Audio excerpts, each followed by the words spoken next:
நேர்கள் இணைந்து கொண்டிருப்பது ஃபோக்கஸ் தமிழ் வானொலியில் பிரதி வெள்ளிக்கிழமைகளில் இடம்பெறும் சுவடுகள் நிகழ்ச்சி. சுவடுகள் நிகழ்ச்சியில் நம்மோடு இன்று சிறப்பு விருந்தினராக டாக்டர் சுப்பையா ரட்னீஸ்வரன் அவர்கள் லண்டன் நகரிலிருந்தும் சிட்னி நகரிலிருந்து நீலகண்டர் கந்தசாமி அவர்களும் இணைந்து சிறப்பிக்கின்றார்கள். அவர்களுடனான சந்திப்பு அரங்கத்தை நிகழ்ச்சி நெறியாளராக திரு செல்வத்துறை ரவீந்திரன் அவர்கள் மெல்பர்ன் நகரிலிருந்து எடுத்து வருகிறார். நாங்கள் சந்திப்பு அரங்கத்துக்குள் அழைத்துச் செல்கிறோம். வணக்கம் திரு டாக்டர் ரட்னீஸ்வரன். வணக்கம் கந்தசாமி அவர்களே. வணக்கம் திரு செல்வத்துறை.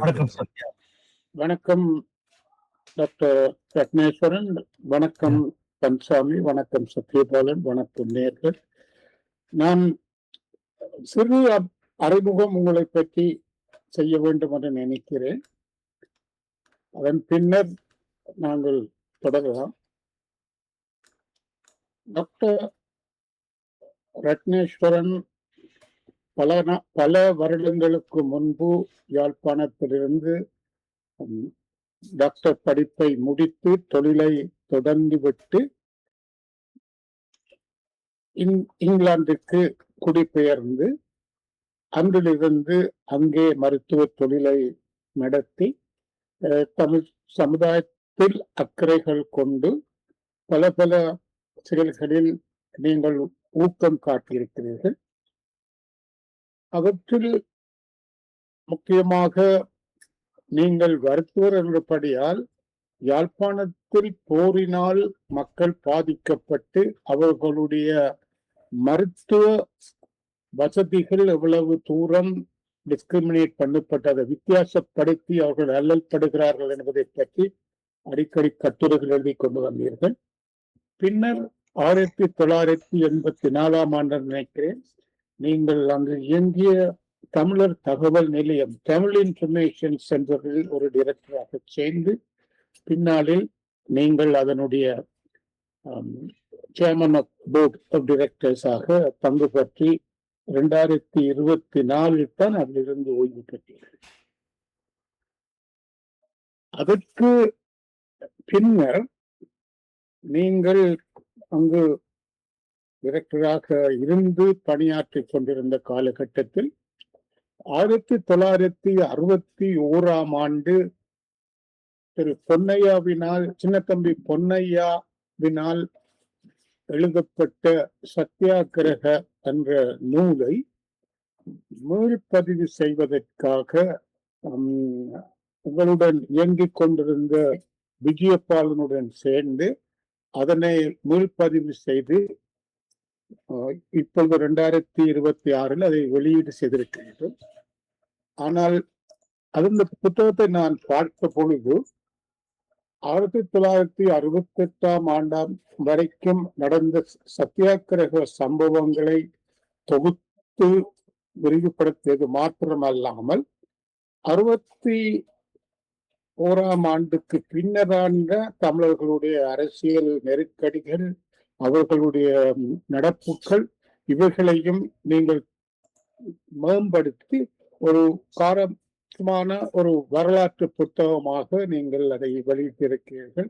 அதில் எவ்வளவு தூரம் கருத்துக்கள், எவ்வளவு தூர நேரங்கள் இருக்கும் என்று அதை வாசிப்பவர்களுக்குத்தான் அது புரியும். அதோடு மாத்திரமல்ல, நீங்கள் எங்களுடன் சேர்ந்து கந்தசாமி எங்களுடன் சேர்ந்து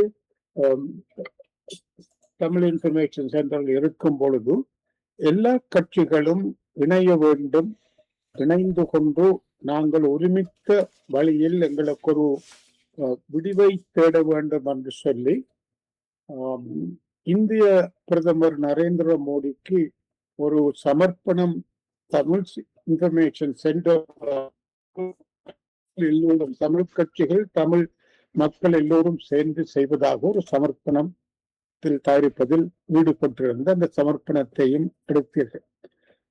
ஆகவே 3 பின்னணிகளில் தான் நீங்கள் எங்களுக்கு உங்களுடைய அனுபவங்களையும் அறிவுகளையும் சொல்ல வேண்டும். ஒன்று, நீங்கள் மருத்துவத்துறையில் போர்க்கால சூழ்நிலையில் மக்கள் பட்ட அவைகளை பற்றி நீங்கள் வெளியிலக்கு கொண்டு வந்த தகவல்கள். இரண்டாவது, தமிழ் இன்ஃபர்மேஷன் சென்டரிலுடைய ஒரு இயக்குனராக இருக்கும் பொழுது அதனுடைய மனித உரிமை மீறல் சபையின் பொறுப்பை ஏற்று எடுத்தபடியால் அதன் மூலமாக நீங்கள் ஆற்றக்கூடிய பணிகள், பின்னர் நான் சொல்லிய இந்த பொது மெமரண்டம் எல்லா கட்சிகளையும் சேர்த்து அதனுடைய அனுபவம், அடுத்தது சத்தியாகிரக புத்தகம், அதை நொடியில் நீங்கள் அனுபவித்து அதன் மூலம் தமிழ் மக்களுக்கு சமர்ப்பிக்கக்கூடிய சில ஆக்கங்கள், அவைகள் நீங்கள் சொல்லக்கூடிய பரப்பாக இருந்தாலும் ரெண்டு நான் கூட புத்தகத்திலிருந்தும் தற்சமய சுவடுகளில் இருந்தும் நான் பார்த்தேன். 1961 சத்தியாகிரகம் என்று சொல்லி தமிழ் மக்கள் அகிம்சாமான முறையில் ஆயுதங்களின்றி ஒரு தங்களுடைய உரிமைகளுக்காக தங்களுடைய நலன்களுக்காக கிளர்ந்தெழுந்து அரசாங்கத்துக்கு எதிராக ஒரு சத்தியாகிரக போராட்டத்தை நடத்தினார்கள். அதாவது மகாத்மா காந்தியின் வழியில் தமிழ் மக்கள் எல்லோரும் சேர்ந்து பொதுவாக தமிழ் மக்கள் மாத்திரமல்ல, வடக்கு கிழக்கு இருந்த தமிழ் முஸ்லிம் மக்கள் எல்லோரும் இணைந்து ஒன்றாக ஒரு சத்தியாகிரகத்தை நடத்தினார்கள். இதே போன்ற ஒரு சத்தியாகிரக நிகழ்வு 2021 7 மாதங்கள் கோத்தபாய ராஜபக்சவினுடைய அரசுக்கு எதிராக நடைபெற்று அதன் அடிப்படையில் கோத்தபாய தனது அரசை கைவிட்டு போனார். 2 இடங்களிலும் மக்கள் தங்களுடைய உரிமைகளுக்காக தங்களுடைய தேவைகளுக்காக கிளர்ந்து ஒற்றுமையாக கிளர்ந்தெழுந்து அரசாங்கத்துக்கு தங்களுடைய குற்றங்களை குறைகளை சொல்ல முயன்றார். சத்தியாகிரகமும் ஒரு இனவாத அடிப்படையில் அடக்கப்பட்டது. அதற்கு ஆயுதப்படைகள் பாவிக்கப்பட்டன. கோத்தபாய ராஜபக்சவும் அறகலைய போராட்டத்தை ஆயுத படைகளின் மூலம் அவர்களை அடக்கி ஒடுக்கினர். ஆனாலும்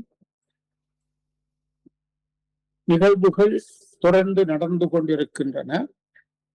ஆனால் இப்பொழுது இருக்கிற அரசாங்கம் 1961 தமிழ் மக்கள் ஒற்றுமையாக, தமிழ் முஸ்லிம் மக்கள் ஒற்றுமையாக கிளர்ந்தெழுந்து தாங்கள் ஒரு நாட்டின் பிரஜைகளாக, தாங்கள் ஒரு நாட்டு மக்களாக, தாங்கள் தங்களுடைய உரிமைகளுடன் அதனுடைய அமுலாக்கத்தில் பங்கு பெற்ற வேண்டும் என்றுதான் கேட்டார்கள். 1969 நான் கதைக்கிறேன்,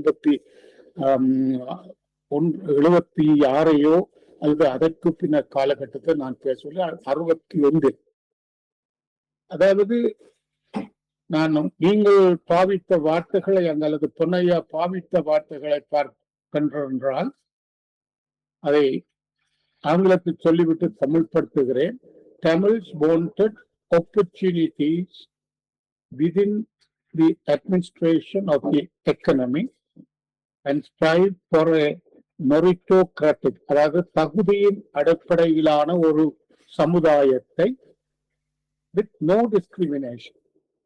They wanted more actual voice in the national conversation and full integration in the national life.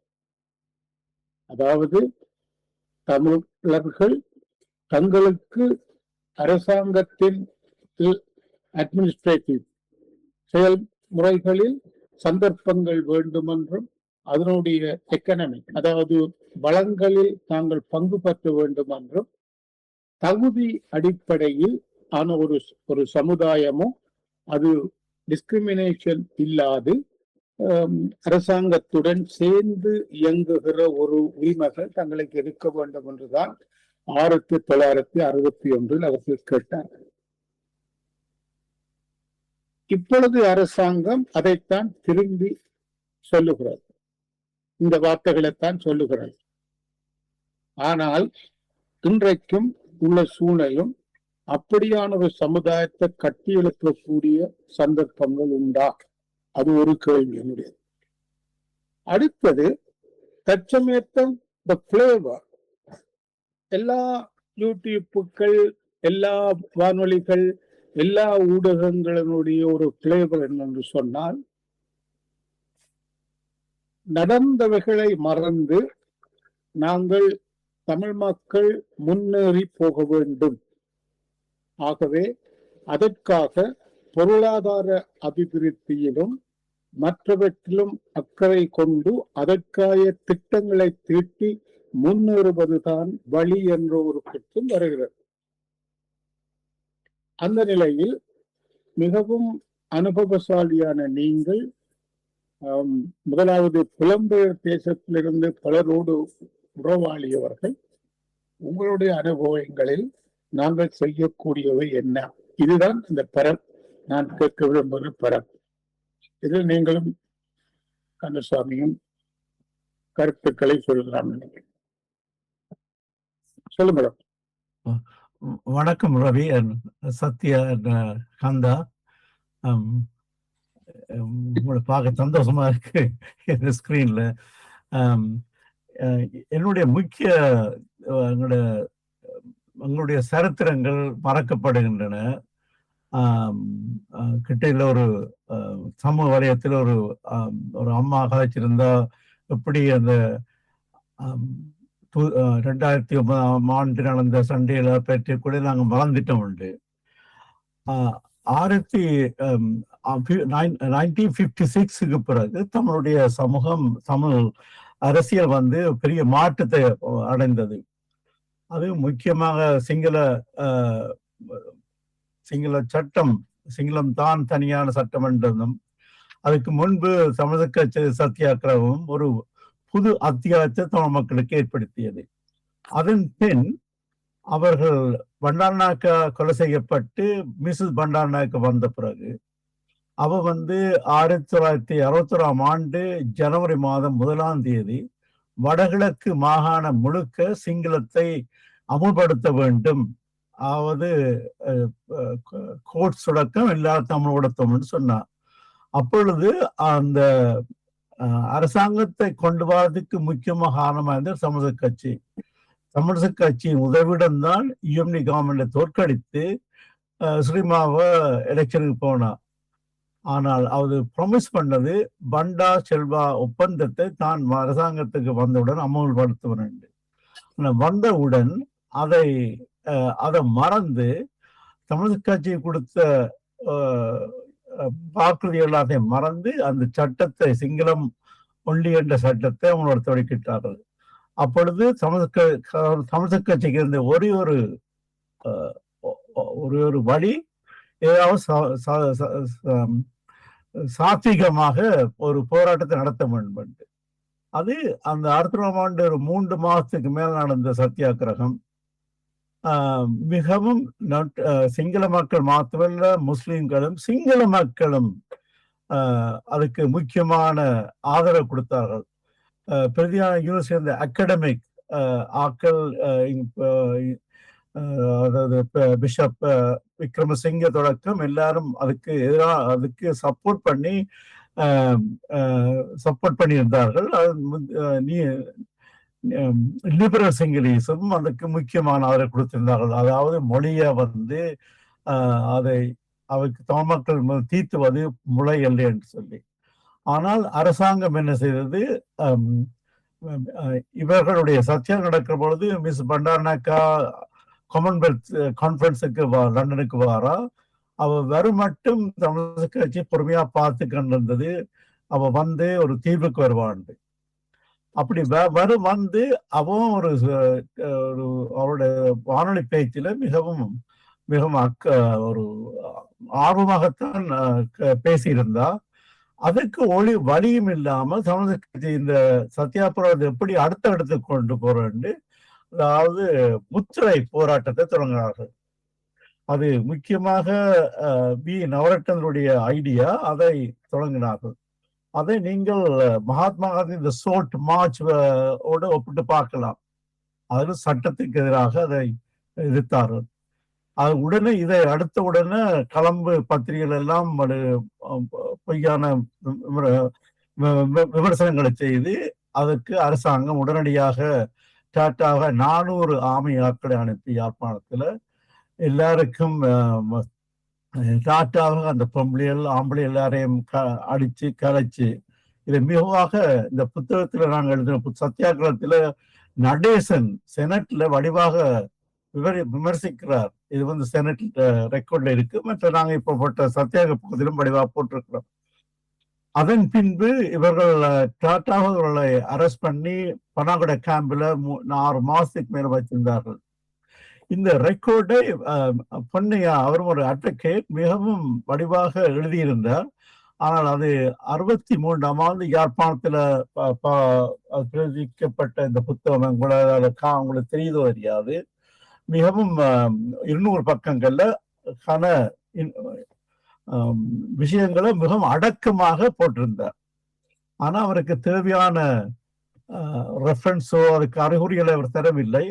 1991ஆம் ஆண்டு கவர்மெண்ட் அரசாங்கத்தின் கீழே இருந்த யாழ்ப்பாணத்துக்கு நான் போன பொழுது ஒரு பழைய புத்தக கடையில் இந்த புத்தகத்தை கண்டேன். அப்ப இதை பார்த்த பொழுது இதை கட்டாயம் எப்படி இரண்டாவது இந்த புத்தகம் மறக்க அவுட் ஆஃப் சர்க்குலேஷன், அதோட எல்லாரும் மறந்துட்டோம். அப்படியே ஒரு 20 வருஷத்துக்கு மேல பற்றி யோசிச்சு கடைசியா 5 வருடங்கள் அதை நேரமும் காலம் எடுத்து இந்த புத்தகம் நாங்கள் பிரிண்ட் பண்ணோம். இதை நாங்கள் கொழும்புக்கு அனுப்பின பொழுது 4 மாசம் மினிஸ்ட்ரி ஆஃப் டிஃபென்ஸ் இதை வெளியிட தடுத்து வச்சிருந்தது. ஏர் ஃபிளைட்ல அனுப்புறது 100 காப்பீஸ் தடுத்து வச்சிருந்தார்கள்.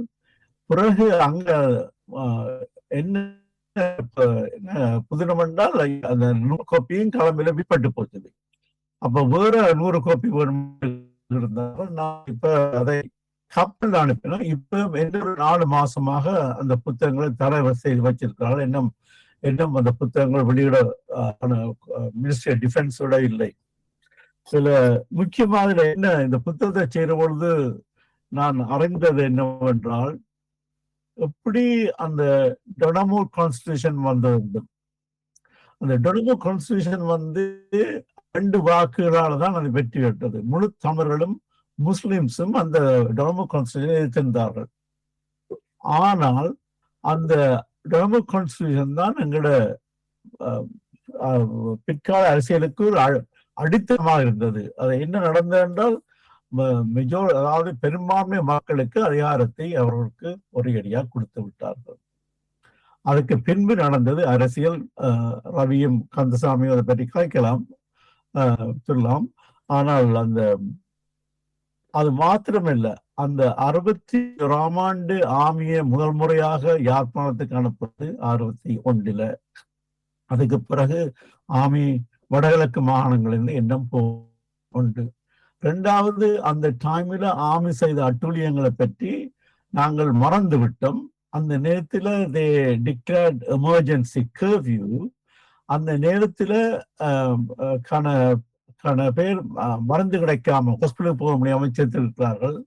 அது மாத்திரமில்ல, சில பெண்களை ஆர்மிக்காரங்கள் பழுதாக்கி ரேப் பண்ணி இருக்கிறாங்க. இந்த இன்ஃபர்மேஷன் எல்லாம் நாங்கள் அதை வடிவாக ரெக்கார்ட் பண்ணப்படவில்லை. அந்த புத்தகத்துல திருப்பி நாங்கள் அதை ரெக்கார்ட் பண்ணி வடிவாக போட்டிருக்கிறோம். அப்படியா நீங்கள் யாரேன் இந்த புத்தகம் அமேசான்ல இருக்குது, நீங்க எடுத்து வாசிக்கலாம்.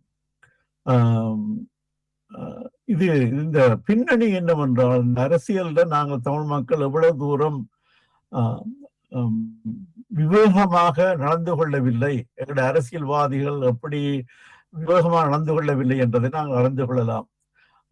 இது அடுத்ததாக இதுல ஒன்று கவனிக்க வேண்டியது, சிறுநாகம் ஒரு தலைவர் என்ன பிழை இருந்தாலும் அவர் ஒருவர் தான் இந்த மக்களுக்கு ஏற்படக்கூடிய வரக்கூடிய அரசாங்கத்துடைய திட்டங்களை ஓரளவுக்கு அறிந்தவர் திருநாகராவ் தான் அதை வடிவாக சொல்லி இருக்கிறார். மற்ற இந்த 61ஆம் ஆண்டு சத்தியாகிரகம் தான் தமிழ் மக்களை ஒரு புது இதுக்கு தள்ளிவிட்டது. அந்த சத்தியாகிரகம் முடிந்திருக்காட்டி பிற்காலத்துல அந்த சிங்கள மொழி சட்டத்தை வடகிழக்குல கட்டாயம் ஆம், கட்டாயம் இம்ப்ளிமெண்ட் பண்ணி இருந்திருப்பார்கள். இது ஒரு புது மொமெண்டத்தை, ஒரு புது அத்தியாயத்தை தமிழ் மக்களுக்கு ஏற்படுத்தியது. அதை நாங்கள் மறந்துவிடக்கூடாது. தமிழர் கட்சி இதனால அவர்கள் பட்ட அடிகளும் அரசியல் இதுகள் மிக மிக பாரதூரமானவை. அதை தமிழ் மக்கள் ஒரு காலம் மறந்துவிடக்கூடாது என்றது அபிப்பிராயம். நாங்கள் இப்பொழுது தமிழர் கட்சியை பற்றி பலவிதமான கருத்து நடக்கின்றது, அதை பற்றி எனக்கு தெரியல. ஆனால் தமிழர் கட்சி தமிழுடைய எதிர்காலத்துக்கு அத்திவாரம் விட்டது ஜனநாயகத்தினுடைய தீர்க்க தரிசனமும் தமிழர் கட்சியும் என்றதை நாங்க மறந்து விடக்கூடாது என்றதனுடைய தாழ்மையான கருத்து. இப்ப இருக்கிற நிலைமைகள் வேற, ஆனால் அவர்கள் அந்த அந்த அவர்களுடைய காலத்துல மிகவும் தீர்க்க தரிசனமாக நடந்திருக்கிறார்கள். ரவி, வேற நான் சொல்ல வேணும். அதாவது நான் இந்த இதை நீங்கள் முன்னெடுப்பது, நாங்கள் அநேகமாக இப்பொழுது தமிழருடைய போராட்டம் என்று சொன்னால் அநேகமாக புலிகள் காலத்திலிருந்து ஆயுத போராட்டத்தையும் புலிகள் தங்களுடைய நாட்டை நடத்தினார் என்றதைத்தான் தற்சமய இளைஞர்களும் மற்றவர்களும் ஒரு எல்லைக்கூடாக பார்க்கிறார்கள். ஆனால் நீங்கள் 1961 நடந்த இந்த சத்தியாகிரகம் தான் முதலாவதாக தமிழ் மக்களை ஒரு சாத்வீக போராட்டத்தில், ஒரு உரிமை போராட்டத்துக்கு தள்ளியது என்று சொல்லி குறிப்பிடுகிறீர்கள். அதுதான் நிதர்சனம், அதை நாங்கள் மறுப்பதற்கில்லை. ஆனால் நான் ஒரு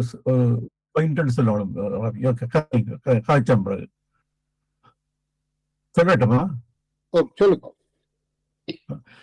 மற்றது எனக்கு ஒரு இந்த நாங்கள் சுதந்திரம் அடைந்த பொழுது வடகிழக்கு மாகாணங்கள் தான் ஆங்கில அறிவு கூடிய ஒரு படித்த அறிவு உள்ளவர்களாக இருந்தார்கள். இரண்டாவது, விதமான அந்த கிரைம்ஸ் அதாவது அந்த கிரைம் குறைவான இடம் வடகிழக்கு மாகாணங்கள். மற்றது எங்களோட கல்வியினால் தான் முதல் கொடுத்தோம். சரஸ்வதி பூஜையை கொண்டாடினோம் ஸ்கூல் வழியே எல்லா வடகிழக்கு மாகாணங்கள்ல. அப்படிப்பட்ட ஒரு சமூகம் எப்படி ஆயுதம் எடுத்து உலகத்திலேயே பொல்லாத டெரரிஸ்ட் ஆர்கனைசேஷன் என்ற பெயரை பெற்ற தமிழினம் காரணம் என்ன என்று கேள்விக்குரிய எனக்கு அடிக்கடி எழுவதுண்டு. அந்த அதனுடைய முக்கியத்தை இந்த புத்தகத்துக்கு ரெஃபரன்ஸ் எழுதின ப்ரொஃபசர் யாங்கோட மற்ற புக்ஸுகள், அவரது புக்கை ரிவ்யூ பண்ணவர்கள் எல்லாம் சொன்னார்கள், இந்த தமிழ் மக்களுடைய அந்த உரிமைகளை இவர்கள் கேட்டிருந்தால், சிங்கள தலைவர்கள் கேட்டு அதற்கு முடிவு கண்டிருந்தால் இந்த 30 வருட சண்டைகள் வந்திருக்காது என்று.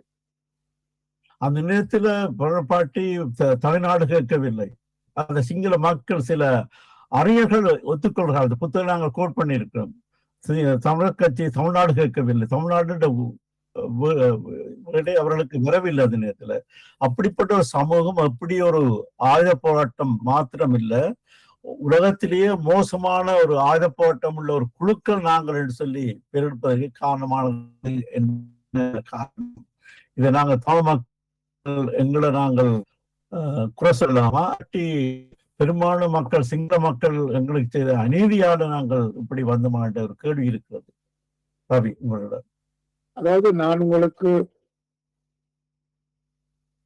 போக்கஸ் பண்ணி, அதாவது குறிப்பிட்டு கேட்டது சொன்னால், 61 தமிழ் மக்களும் சிங்கள மக்களும் வடகிழக்கில் இருந்து ஒரு சத்தியாகிரக போராட்டத்தை தொடங்கிய பொழுது அவர்கள் கோரியது ஒன்றும் தமிழ்நாடு அல்ல, அல்லது போனால் தங்களுக்கு தனி உரிமை என்று அல்ல. அவர்கள் கேட்டது ஒரு தகுதியின் அடிப்படையில் நடக்கின்ற ஒரு அரசு அட்மினிஸ்ட்ரேஷன், அதில் தங்களுக்கும் பங்கு, தாங்களும் தங்களுடைய இடங்களில் தங்களுடைய வளங்களை வளர்த்து கொள்ளுவதற்கான அந்த உரிமை. இதில் தனிநாட்டு கோரிக்கையோ அல்லது போனால் சுயாட்சி கோரிக்கையோ அல்லது மற்ற கோரிக்கையோ இல்லை. ஆனாலும் இந்த கோரிக்கை கூட ஆயுத பலத்தினால் அடக்கப்பட்டது. அதாவது 1ஆம் தேதி மார்ச் மாதம் 1961 ஆண்டுதான் ஸ்ரீமா பண்டாரநாயக்கா ரத்மலானில் இருந்து ஆயுதப்படைகளை ஜப்பானத்திற்கு அனுப்பி சத்தியாகிரகத்தை அடக்கினார். தற்சமயம் இப்பொழுது நீங்கள் சொன்னீர்கள் வந்து இந்த சத்தியாகிரக காலத்தில் பல புத்திஜீவிகளும் பல சமூக சேவையாளர்கள் போன்றவர்கள் எல்லாரும் சிங்கள பகுதிகளில் இருந்து தமிழ் மக்களுடைய இந்த நியாயமான கோரிக்கைக்கு ஆதரவு தந்தார்கள் என்று. ஆனால் அவர்களுடைய வார்த்தைகளோ அல்லது புத்திமதிகளோ கேட்கப்படவில்லை. அதாவது அதை ஆயுத படைகளின் மூலம் தமிழ் மக்களுடைய இந்த கோரிக்கைகளை அடக்க வேண்டும் என்ற ஒரு மனப்பாங்கு தான் இருந்தது. பின்னர் 2009 அது அதே விதத்தில் ஆயுத போராட்டம் அடக்கப்பட்டது. அதாவது தமிழ் மக்களுடைய உரிமைக்கு எதுவிதமான கரிசனையும் கொடுக்காமல். இப்பொழுது வந்திருக்கிற அரசு அதைத்தான், அதாவது 61 தமிழ் மக்கள் கேட்டதைத்தான் தாங்கள் சரியானதென்றும் தாங்கள் அதை செய்வோம் என்று சொல்ற ஒரு வார்த்தைகளை அல்லது கருத்தூலங்களை சொல்லுகிறார்கள். அவர்களுடன் முன்னைய ஜேவிபி, என்பிபி என்று சில அகாடமிக்ஸ் எல்லோரும் இருக்கிறார்கள். இவ்வளவு இருந்தும் இந்த அரசாங்கத்தினால் இந்த நியாயமான கோரிக்கைகளை நடைப்படுத்தி கொள்ள அல்லது தமிழ் மக்களுக்கு தரக்கூடிய தத்துவம் இருக்கின்றதா சிங்கள மக்களுடைய மனப்பாங்கில் இருந்து? ஏன்னா 61 நாங்கள் கேட்டதா, நீங்க சொன்ன மாதிரி பின்னர் ஆயுத போராட்டம் எங்கள் மேல் திணிக்கப்பட்டது. அந்த ஆயுத போராட்டமும் 2009 முற்று முழுதாக சீரழிக்கப்பட்டது. இப்பொழுது 61 தமிழ் மக்கள் கேட்டதை இந்த அரசாங்கம் நியாயமானதென்றும் நாங்கள் எல்லோரும் ஒரு நாடு ஒரு ஒற்றுமையாக இருக்க வேண்டும், பொருளாதார வளர்ச்சியை நோக்கி போக வேண்டும் என்று கூறுகிறார்கள். ஆனால் அந்த நல்லெண்ணத்தை தரக்கூடிய ஒரு தகுதி அல்லது மனப்பாங்கு இவர்களிடம் இருக்குமா? நடக்கக்கூடிய ஒரு முயற்சியா அது? அங்க நான் அடிக்கடி கிளம்புக்கு ஸ்லோனுக்கு போயிட்டு வந்தபடியா அங்க ஒரு சில மாற்றங்கள் நடந்து கொண்டிருக்கு என்று சொல்கிறார்கள். இப்பொழுது 1983 நடந்த கலவரத்தை பற்றி நிஹால் ஒரு புத்தகம் ஒன்று சிங்களத்தில் இருக்கிறார். அந்த புத்தகம் தமிழ் பட்டிருக்கு. அந்த 5,000 மக்களுக்கு விடப்பட்டிருக்குது. அப்படியே ஒரு இப்ப மற்ற இந்த நான் இப்ப சத்தியாகிரக புத்தகம் கலம்பிலே ஒரு 100 காப்பீஸுக்கு விடப்பட்டிருக்குது. அப்படியால் அங்க ஒரு மாற்றம் ஒன்று இருக்குது. அந்த மாற்றத்தை எப்படி அதை எவ்வளவு தூரம் அதை வளரும் என்றது தெரியாமல் இருக்கிறது. அதே நேரத்துல வடக்கு மாநிலத்துல முக்கிய யாழ்ப்பாணத்துல போனால் அங்க ஒரு மாற்றம் நடக்குது. அது பழைய போராட்டங்களோட சருத்தங்கள் எல்லாம் தெரியாத ஒரு நிலைமையில தான் இருக்கிறார்கள். அவர்களுக்கு அந்த 2009 பிறந்த பிள்ளைகளும் அவர்கள் எல்லாருக்கும் இந்த ஒரு என்ன நடந்தது என்ற அறிவு குறைவாகத்தான் இருக்கின்றது. மற்ற இன்னொன்று ரவி, நீங்கள் மென்ஷன் பண்ணீர்கள், இந்த நாங்கள் இப்ப இந்த அரசாங்கம் ஒரு நல்ல சமூகமாக இருக்கோம்னு சொல்றபடியா நாங்கள் இதுகளை பழைய கதைக்க வேணுமான்னு கேட்டீர்கள். இந்த புத்தகம் சத்தியாகிரக 61 அறகலையோட சம்பந்தப்பட்ட புத்தகம். அதுக்கும் இதுக்கும் எப்படி இந்த 2 போராட்டங்களையும் எப்படி அவர்கள் அடக்கினார்கள் என்றது ஒரு முக்கியமாக படிக்க வேண்டிய விஷயம். அதே நேரத்துல ஒரு சில இந்த நேரத்துல இந்த இப்படியான புத்தகங்களை நாங்கள் எழுத வேணுமா, பப்ளிஷ் பண்ண வேணுமான்ற ஒரு கேள்வியும் எழுந்திருக்கின்றது. ஆனா இது இப்போ ஒரு பொலிட்டிக்கல் இல்லை, இது ஒரு ஹிஸ்டாரிக்கல் டாக்குமெண்ட். இதுல இருக்கிற டாக்குமெண்ட்ஸ் எல்லாம் எங்களோட சரித்திரத்தோடு சம்பந்தப்பட்ட ஒரு அகடமிக்காக படிக்க விரும்புவர்களுக்கு ஏற்ற ஒரு நூலாகத்தான் நாங்கள் செய்திருக்கிறோம். ஆனால் இதை ஒரு பொலிட்டிக்கல் அஜெண்டாவோடு செய்ய இல்லை என்றதை மாத்திரம் நாம் வடிவாக சொல்ல விரும்புகிறேன். எனவே அதை நான் கவனித்தேன். என்று சொன்னால் நீங்கள் அதில் சத்தியாகிரகம் நடந்து கொண்டிருந்த பொழுது மார்ச் மாதம் 2ஆம் தேதி அப்பொழுது லேபர் பிரைம் மினிஸ்டராக இருந்த லார்ட் அட்லி சத்தியாகிரகம் நடந்த இடத்தில் அவர்களை பார்வையிட்ட போது சில அரசாங்க பிரதிநிதிகளோடு சில பேச்சுவார்த்தைகள் நடந்தன. பேச்சுவார்த்தைகளின் பின்னர் அவர் ஒரு பெரும்பான்மை இனம் டொலரண்டாக, அதாவது பொறுத்து போகக்கூடிய ஒரு இனமாக இருக்க வேண்டும், இவர்கள் கேட்கின்ற உரிமைகளை காது கொடுத்து கேட்க வேண்டும். பிரிட்டனில் இப்படியான போராட்டங்கள் எவ்வளவோ இருந்திருக்கின்றன, அவர்கள் சுமூகமாக தீர்த்திருக்கப்பட வேண்டும். அதே சமயத்தில் இங்கு தமிழ் மக்களுக்கு பிரச்சனைகள் நியாயமாக உண்டு என்ற கருத்துக்களை அவர் சொல்லி சில வழிமுறைகளை சொன்னார். ஆனால் அவைகள் ஏற்றுக்கொள்ளப்படவில்லை என்ற அந்த சரித்திரத்தை நீங்கள் குறிப்பிட்டிருக்கிறீர்கள். அதே போல ஐவர் ஜெனிங்ஸ் எங்களுடைய கான்ஸ்டிடியூஷன் ஆற்றப்பட்டதன் பின் அங்கிருந்து பிரிட்டிஷ் அரசாங்கத்துக்காக வேலை பார்த்து கொண்டிருந்தவர் அவர் சொன்னார், முதலாக சுய உரிமை அல்லது சுதந்திரம் பெற்ற எங்கள் கொலனியில் இருந்து சுதந்திரம் பெற்ற நாடு இலங்கை தான். ஆகவே இலங்கையில் நடக்கப் போவதை பற்றி நாங்கள் பல நம்பிக்கை கொண்டோம். ஆனால் என்னை அங்கிருந்து புத்திமதி செல்ல சொன்னபடியால் நான் அவர்களுக்கு புத்திமதி சொல்லிக் கொண்டிருந்தேன். ஆனால் தற்சமயம் இவர்களை பார்க்கும் பொழுது நாங்கள் பல பிழைகளை தொடக்கத்திலிருந்தே இது சம்பந்தமாக நாங்கள் விட்டு விட்டோம் என்ற ஆதங்கத்தை வெளிப்படுத்தி இருக்கிறார். அப்படியான சில சம்பவங்கள் எல்லாவற்றையும் நீங்கள் காலாகாலமாக நடந்தவற்றை பற்றி குறிப்பிட்டிருக்கிறீர்கள்.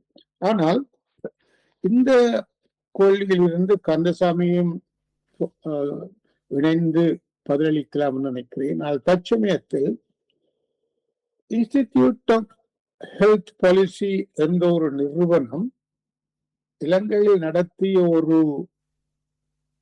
போல், அதாவது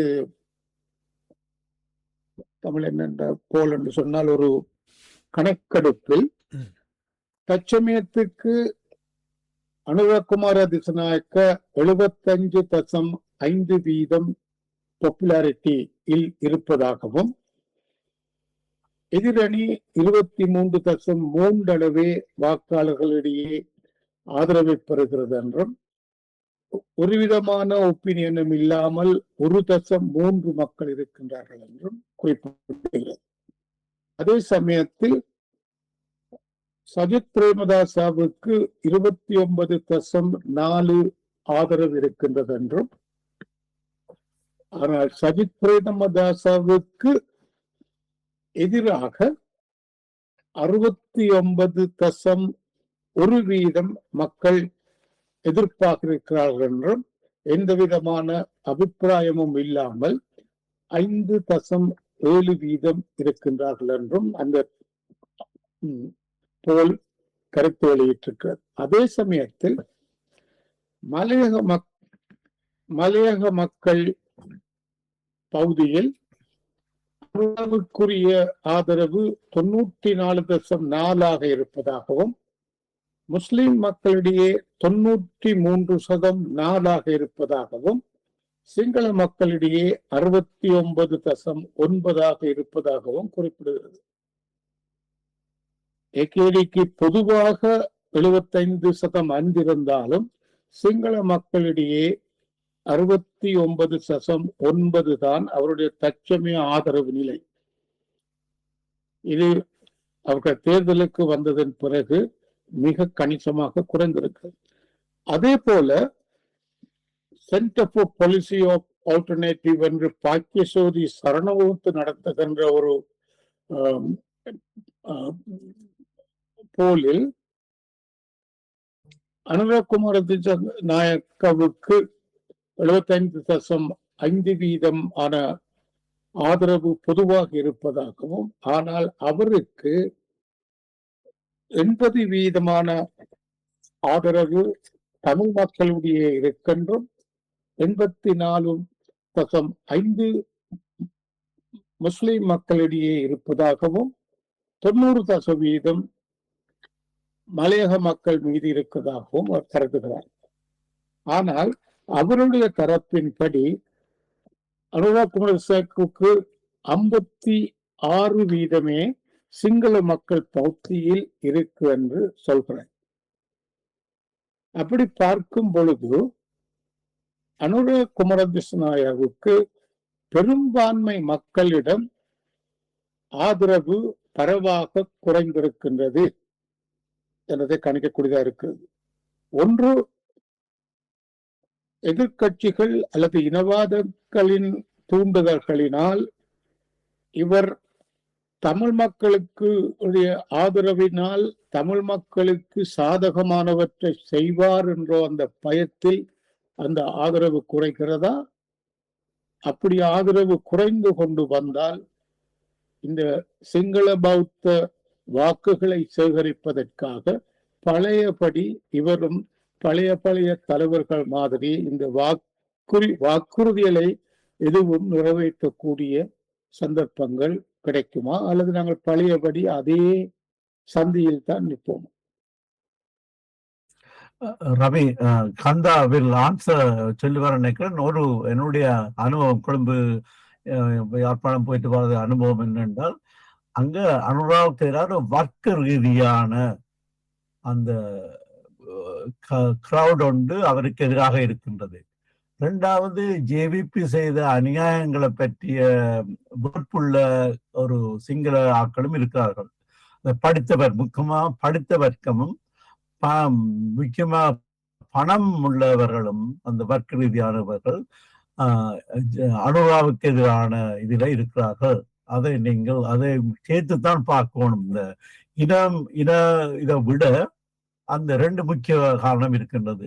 அதாவது அனுராவின் அவருடைய பின்னணியும் அவருடைய கட்சியின் பின்னணியும், களம்பில அந்த அனுபவித்த மக்கள், சிங்கள மக்கள், அவருடைய காலத்தில் அவர்கள் அனுபவித்த ஜேவிபியினுடைய இதுகளாலும் வெறுப்பான மக்கள் இருக்கிறார்கள். அது கூட களம்ப சுத்தி இருக்கிற படித்த வர்க்கத்துல கூட இருக்கின்றது. எனவே அவ்வளவுதான். கண்டா, நீங்கள் கரெக்டா சொல்லுங்க. கண்டா சொல்லுங்க. இந்த 50 சதவீதமாக உங்கள் மைக் மியூட்டில் இருக்கிறது. இந்த கணிப்புகளின்படி அனுராவுக்கு சிங்கள மக்கள் மத்தியில் 56% தான் ஆதரவு இருக்கின்ற என்பதும், மலையகத்திலும் முஸ்லிம்களிடையும் தமிழ் மக்களிடையும் 80-90% ஆதரவு இருப்பது என்பதும், சிங்கள மக்கள் அனுராவை எதுவும் தமிழ் மக்களுக்காக செய்வதற்கு விடுவார்களா, அவர் செய்ய யோசித்தாலும் இந்த 50%, 55% ஆதரவு பற்றி அவர் கணக்கெடுக்க வேண்டிய ஒரு சூழ்நிலையில் தான் இருப்பார். அவருடைய மைக் மியூட்டில் இருக்கிறது. அதை அவர் சரி செய்து கொண்டிருக்கிறார் என்று நம்புகிறேன்.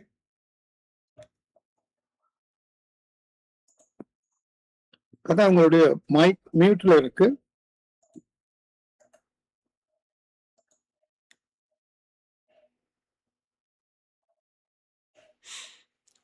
நீங்கள் கீழுக்கு இருக்கக்கூடிய அந்த மைக் பட்டனில் அன்மியூட் பண்ணுங்கள்.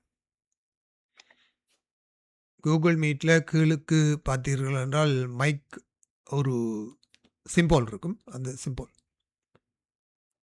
கிளிக் பண்ணுங்க. அதை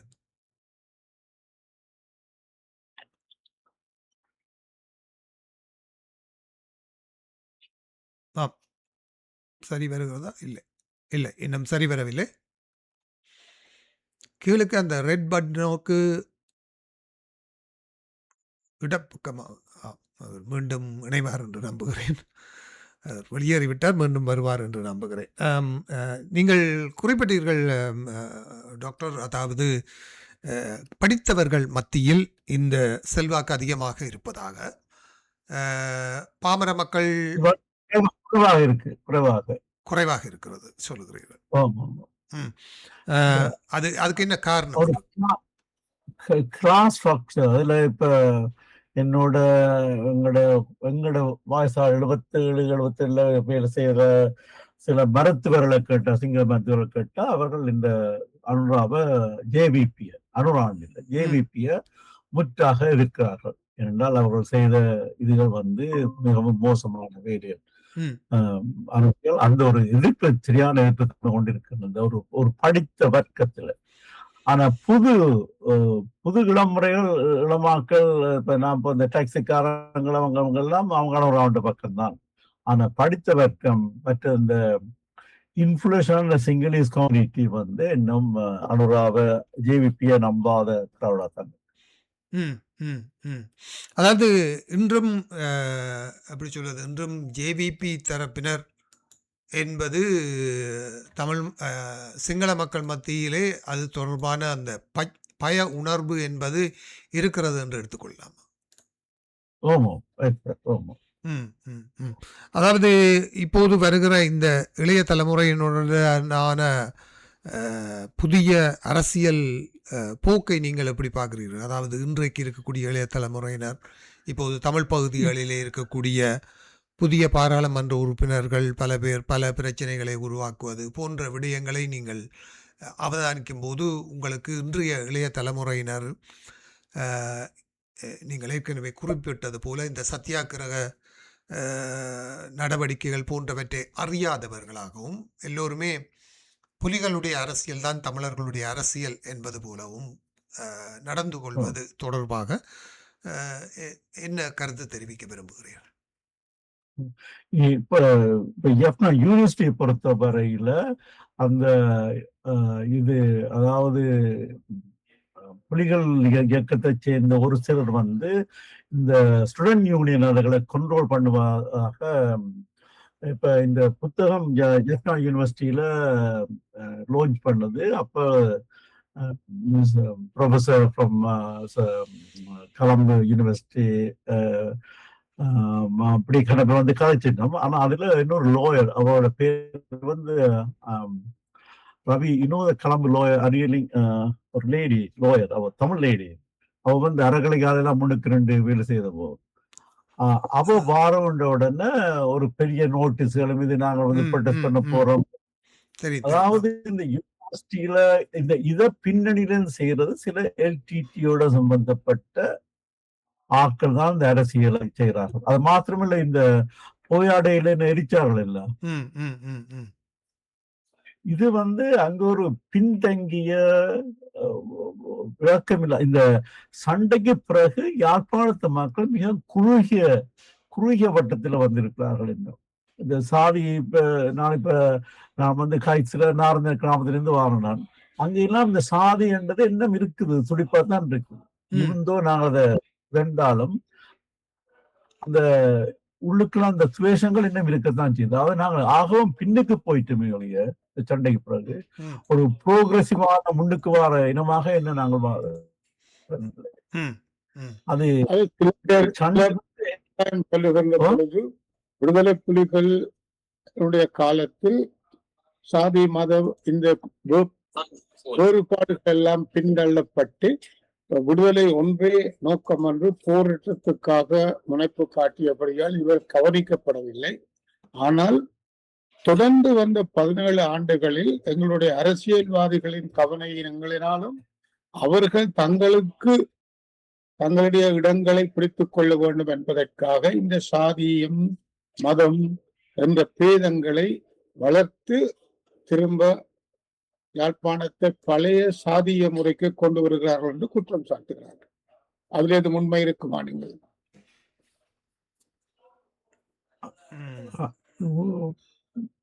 சில பேர் கஜேந்திரகுமாரனுடைய அரசியலை மேட்டுக்குடி அரசியல் என்று பார்க்கிறார்கள். அவர் தன்னுடைய மேட்டுக்குடி தத்துவத்தை நடைமுறைப்படுத்த வேண்டும் என்று சொல்லுகிறார்கள்.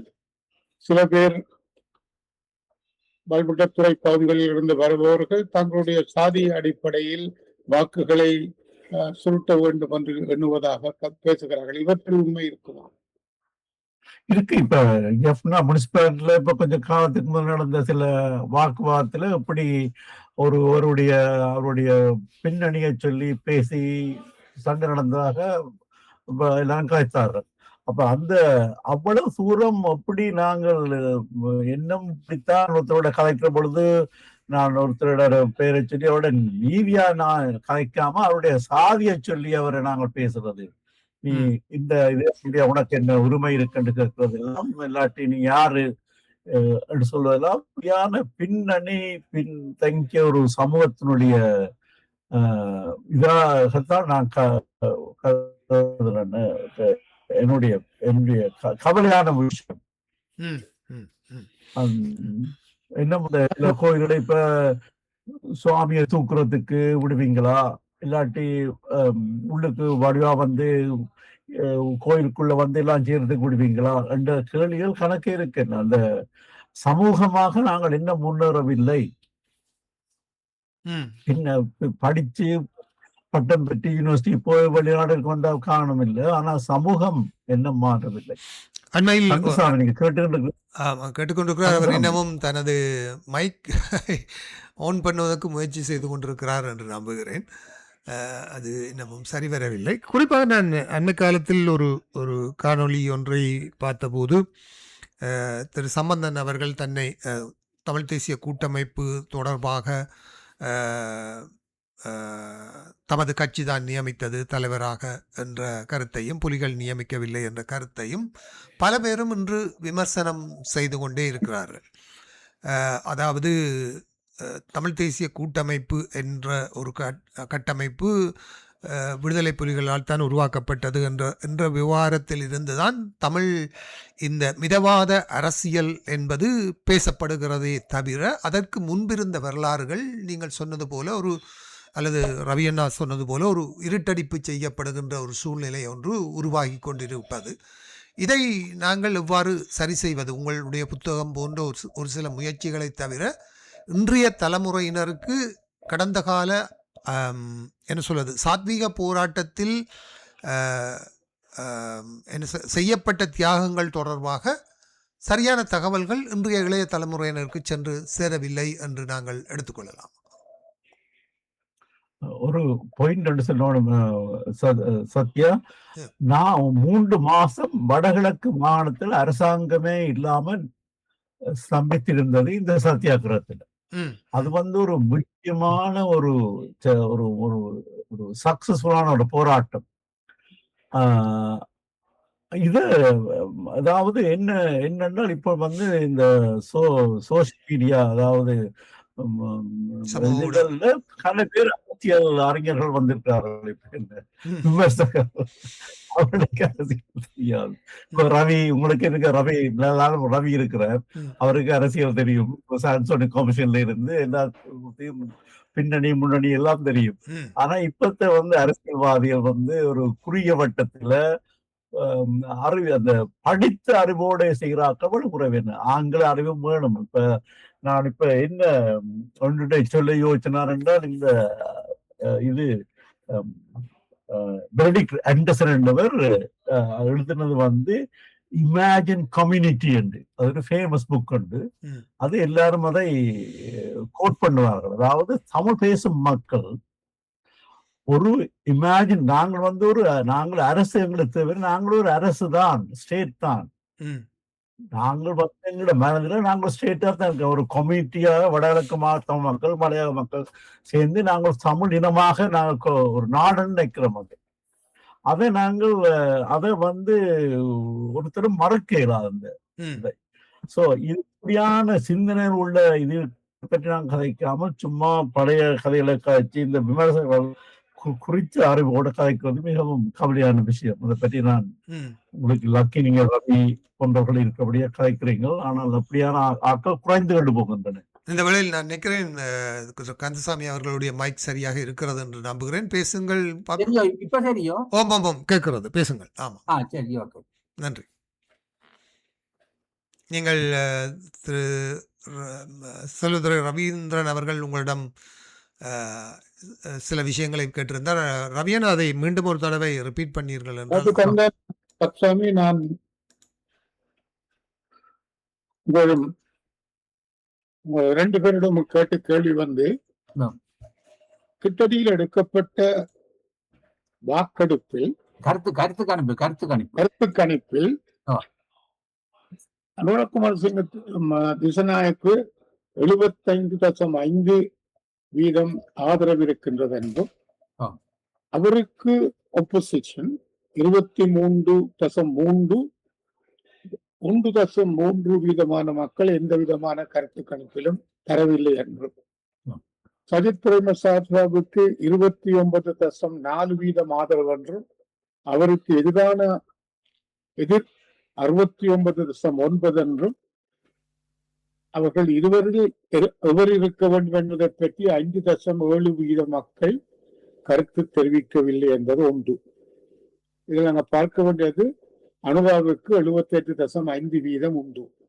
அதே கருத்து கணிப்பில் மலையக மக்களிடையே அனுராவுக்கு 94.4% ஆதரவு உண்டென்றும் முஸ்லிம் மக்களிடையே 93.4% ஆதரவு உண்டென்றும் சிங்கள மக்களிடையே 69.9% தான் உண்டென்றும் அந்த கருத்து கணிப்பு சொல்லுது. இன்ஸ்டிடியூட் ஆஃப் ஹெல்த் பாலிசி என்ற ஒரு நிறுவனம் தான் அதை நடத்தியது.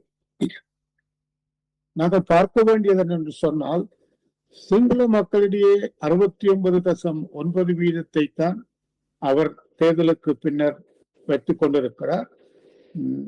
மலையக மக்கள், முஸ்லிம் மக்கள், தமிழ் மக்களுடைய 90% மேற்கொண்ட ஆதரவை வைத்திருக்கிறார். இன்னொன்று பாக்கியசோதி சரணமுத்து, உங்களுக்கு அது தெரியும். பாக்கியசோதி சரணமுத்தினுடைய கருத்து கணிப்பில் ஏகே பிரேமதாசவுக்கு 76%, அவருடைய ஆதரவு மலைய மக்களிடையே 90%, முஸ்லிம் மக்களுடைய 92.4%, தமிழ் மக்களுடைய 89.6%, சிங்கள மக்களிடையே 56.9% என்றும் கருத்து கணிப்பு வருகிறது. ஆக சிங்கள மக்களுடைய மகத்தான ஆதரவினால் தேர்தலில் வென்று வந்த அனுரகுமார் திசநாயக்காவுக்கு தற்சமயம் உள்ள வாக்கு பதிவுகள் சிங்கள மக்களுடைய இவ்வளவு. இது என்ன தாக்கத்தால் வருகிறது? ஒன்றில் அவர் எத்தனையவற்றையோ ப்ராமிஸ் பண்ணி சிங்கள மக்களுக்கும் பொருளாதாரம் வரிசைகள் இல்லை என்பதெல்லாம் சொல்லி வந்து அவர்கள் ஒன்றும் செய்யாமல் சுமார் சில ஊழல்காரரை பிடிக்கிறேன் என்று சவாலால் விடுகிறார்.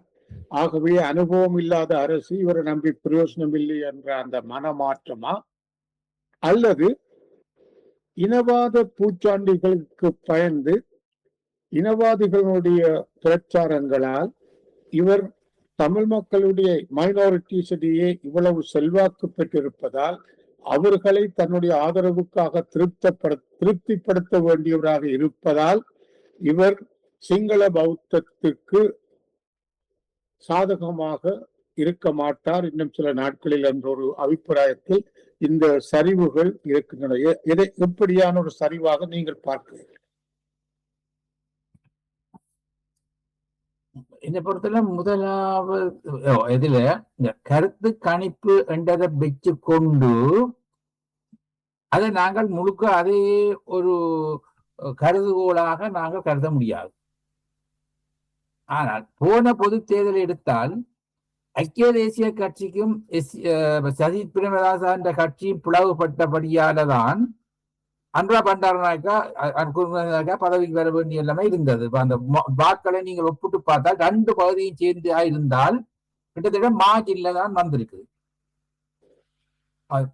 ஆனா பொது தேர்தலுக்கு பிறகு அதாவது என்பிபிக்கு அரசியல் ரீதியாக வளர்ச்சி அடைஞ்சிருக்கா தேர்ச்சி அடைஞ்சிருக்கா என்று பார்த்தால் ஒரு விஷயத்துல என்பிபி அரசாங்கத்துல இன்றைக்கு மக்களுக்கு பெரிய ஒரு நம்பிக்கை வந்திருக்கின்றா. அவர்கள் அந்த ஊழலுக்கு எதிராகவும் மற்றது இந்த நீதி அந்த விஷயத்துல தனியா ஊழல்கள் மட்டுமல்ல, மற்ற இந்த அதை விட இந்த நீதிமன்ற சட்ட ஆட்சிகள் அது ஜனநாயக அந்த எல்லாவற்றையும் சேர்த்து பார்க்கின்ற பொழுது அவர்களுக்கு ஒரு நம்பிக்கை வந்திருக்கு. பல பேர் சொல்றோம் இந்த என்பிபி அரசாங்கம் எடுக்கிற அந்த ஃபேமான ஸ்டாண்ட சஜித்தால் எடுத்திருக்கலாம்.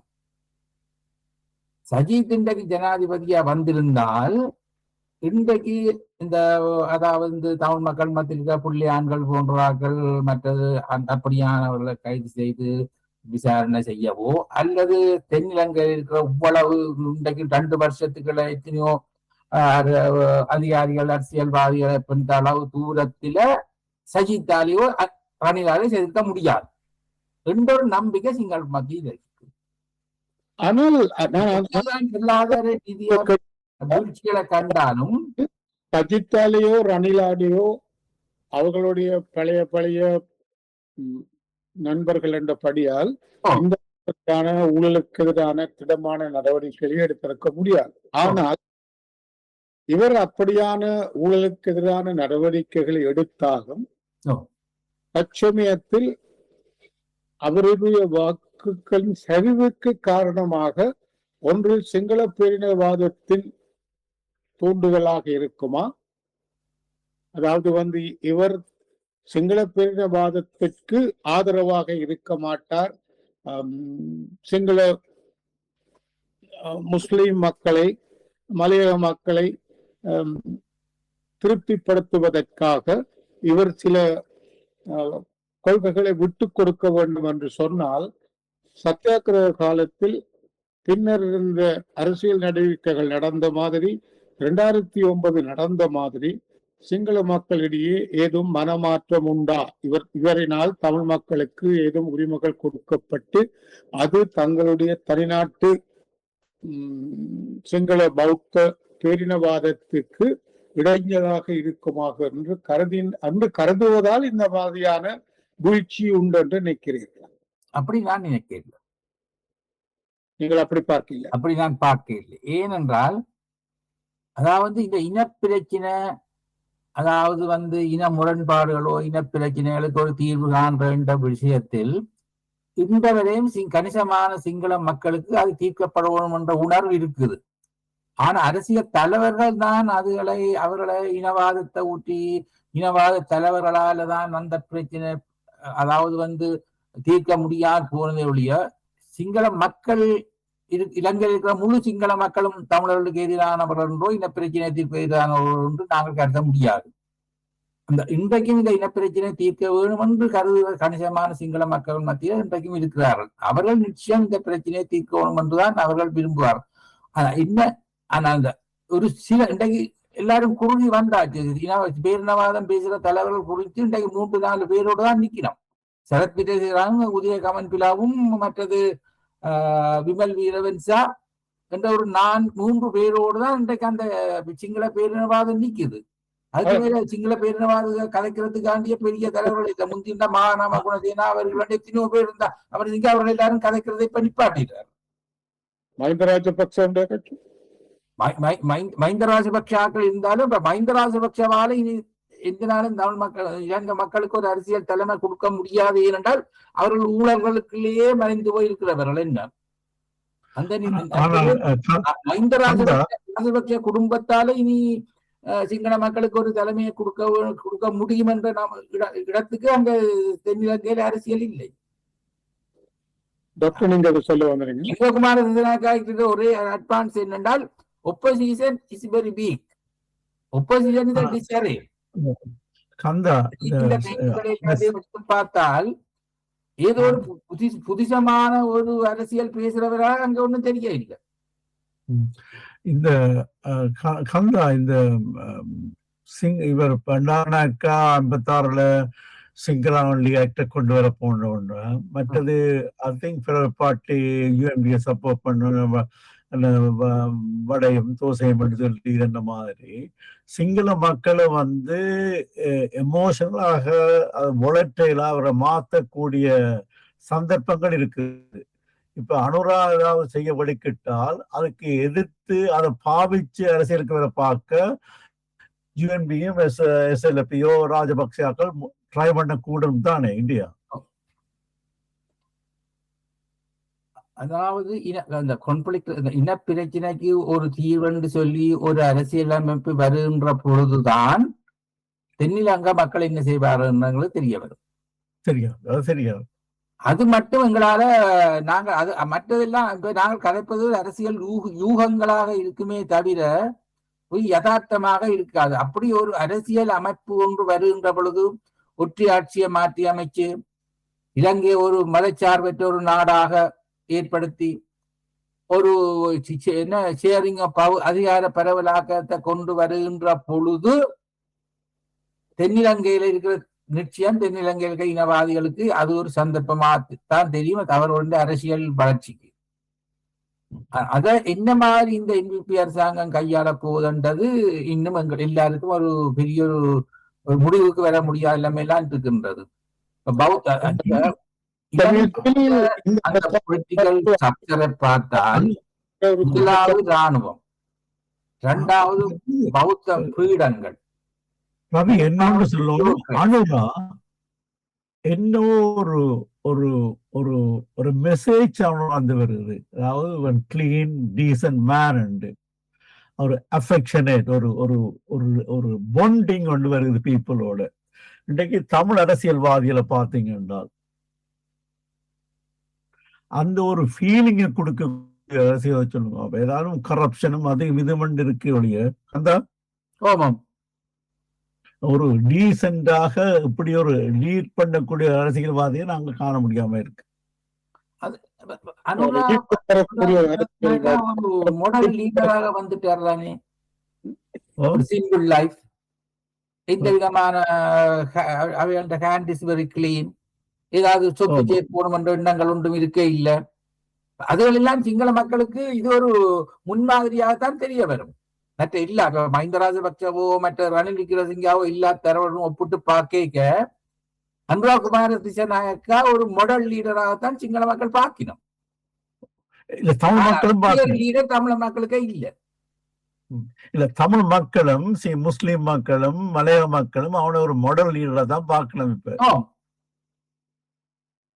நான் இன்னொரு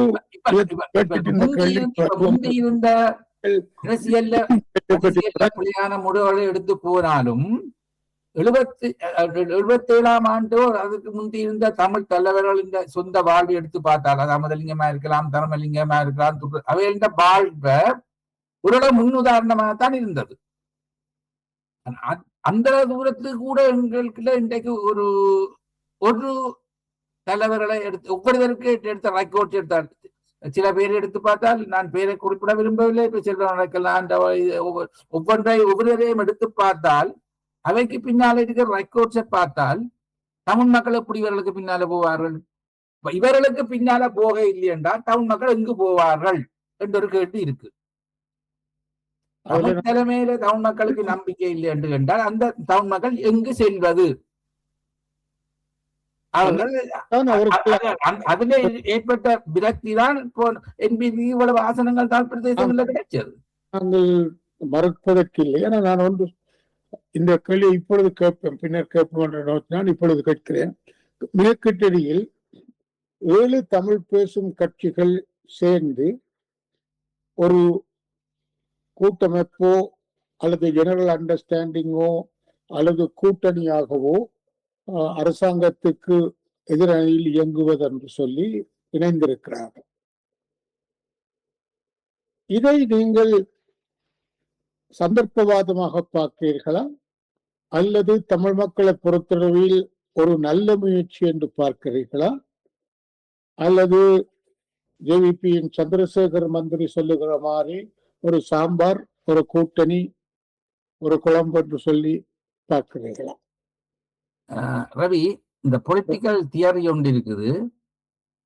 formation of the coalition or alliance is the manifestation of the inability to achieve the particular political task.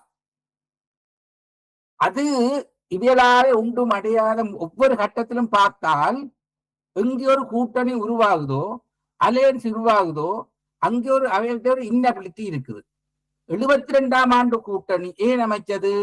Tamilarasu கட்சியாலும் பிரச்சனையை தீர்க்க முடியல, காங்கிரஸ் கட்சியாலும் தீர்க்க முடியல. ஜிஜி பரம்பரம் சொன்னாராம், அவன் சிதம்பரம் ஆக்களை பிடிச்சி எங்களுடைய வாழ்க்கையில நான் ஒன்றும் அடைய முடியல, நீங்கள் தமிழரசு கட்சியோட சேர்ந்து ஏதாவது அடையுங்கள் என்று.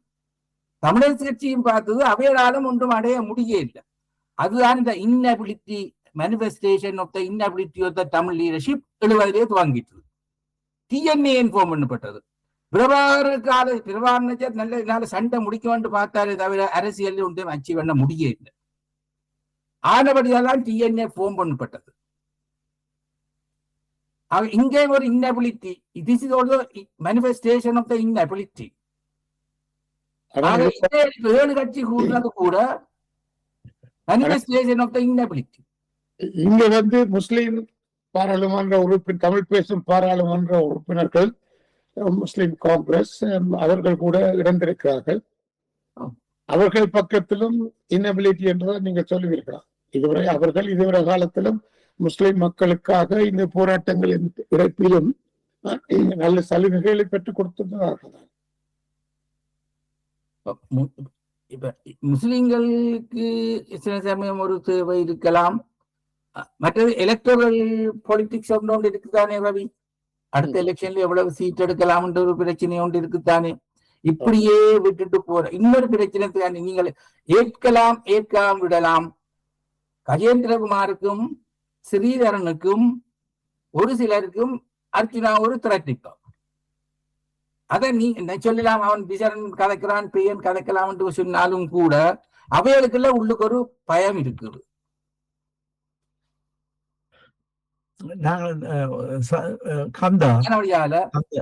நீங்க யாரும் ஒரு பேர் சொன்னீங்க, அதை விட்டுட்டு கிளப்பமா தயவு செய்து வேண்டாம், அது வேண்டாம், அதுக்கு போகாம எங்களோட ஆகவே இந்த 7 கட்சி கஜேந்திரன் ஜாயின் பண்ண இல்ல இந்த மீட்டிங்ல இல்லையா? மாட்டார்தானே அவர் ஜாயின் பண்ண மாட்டார்தானே. அவரை பொறுத்த வரையில என்னன்னு கேட்டால் நாங்கள் பர்சனலா கிரிட்டிசைஸ் பண்றதுல அவைக்கும் பொன்னம்பலம் குடும்பத்துக்கு ஒரு பிரச்சனை இருக்கு. அந்த சொத்துக்கள் எல்லாம் அங்க இருக்கு, சவுத்துலானே இருக்குது. ஒரு நாடு 2 தேசம், 2 நாடு தேசம் என்றது கூட அரசியலுக்கு இங்க சொத்துக்களுக்கு அங்கால ஒரு பிரச்சனை இருக்குத்தானே. அண்டைக்காரர் சொன்னார், அவர் என்ன செய்யறாருன்னா எல்ஓசி கம்பெனிகிட்ட லீசிங் கொடுக்க அதை கால்குலேட் பண்ணி கொண்டு இருப்பாராம் ஒவ்வொரு நாளும். பிரைட்டன் கொட்டலால எவ்வளவு வருது, கிரகரஸ் ரோட்ல வீட்டாலே எவ்வளவு வருது, மற்றது ரப்பர் எஸ்டேட்டாலே எவ்வளவு வருது. அது அவரை பொறுத்தவரையில பொன்னம்பலம் இன்றைக்கும் பொன்னம்பலம் குடும்பத்தை பற்றி சரிவர புரிந்து கொள்ள முடியாத ஒரு சிலர்கள் இருக்கிறான் தானே.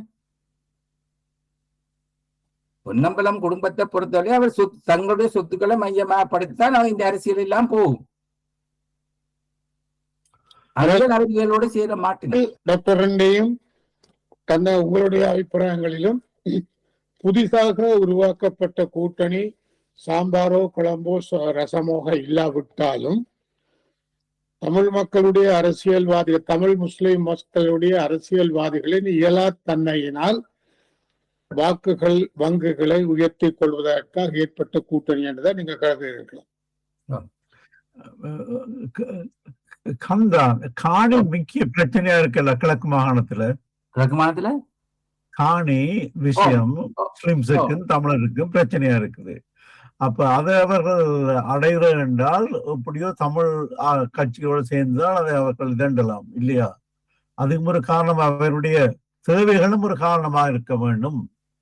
இல்ல குறிப்பாக மயிலந்தன காணி பிரச்சனை அது ஒரு மேஜர் இஷ்யூ. இப்ப இன்னொரு ரவி அரசியல் ஒரு அணுகுமுறைகள் ஒன்று இருக்குத்தானே. நாங்கள் அடைகிறதுக்கு இத்தகைய அணுகுமுறைகளை நாங்கள் கையாளலாம் என்ற ஒரு முறை இருக்குது.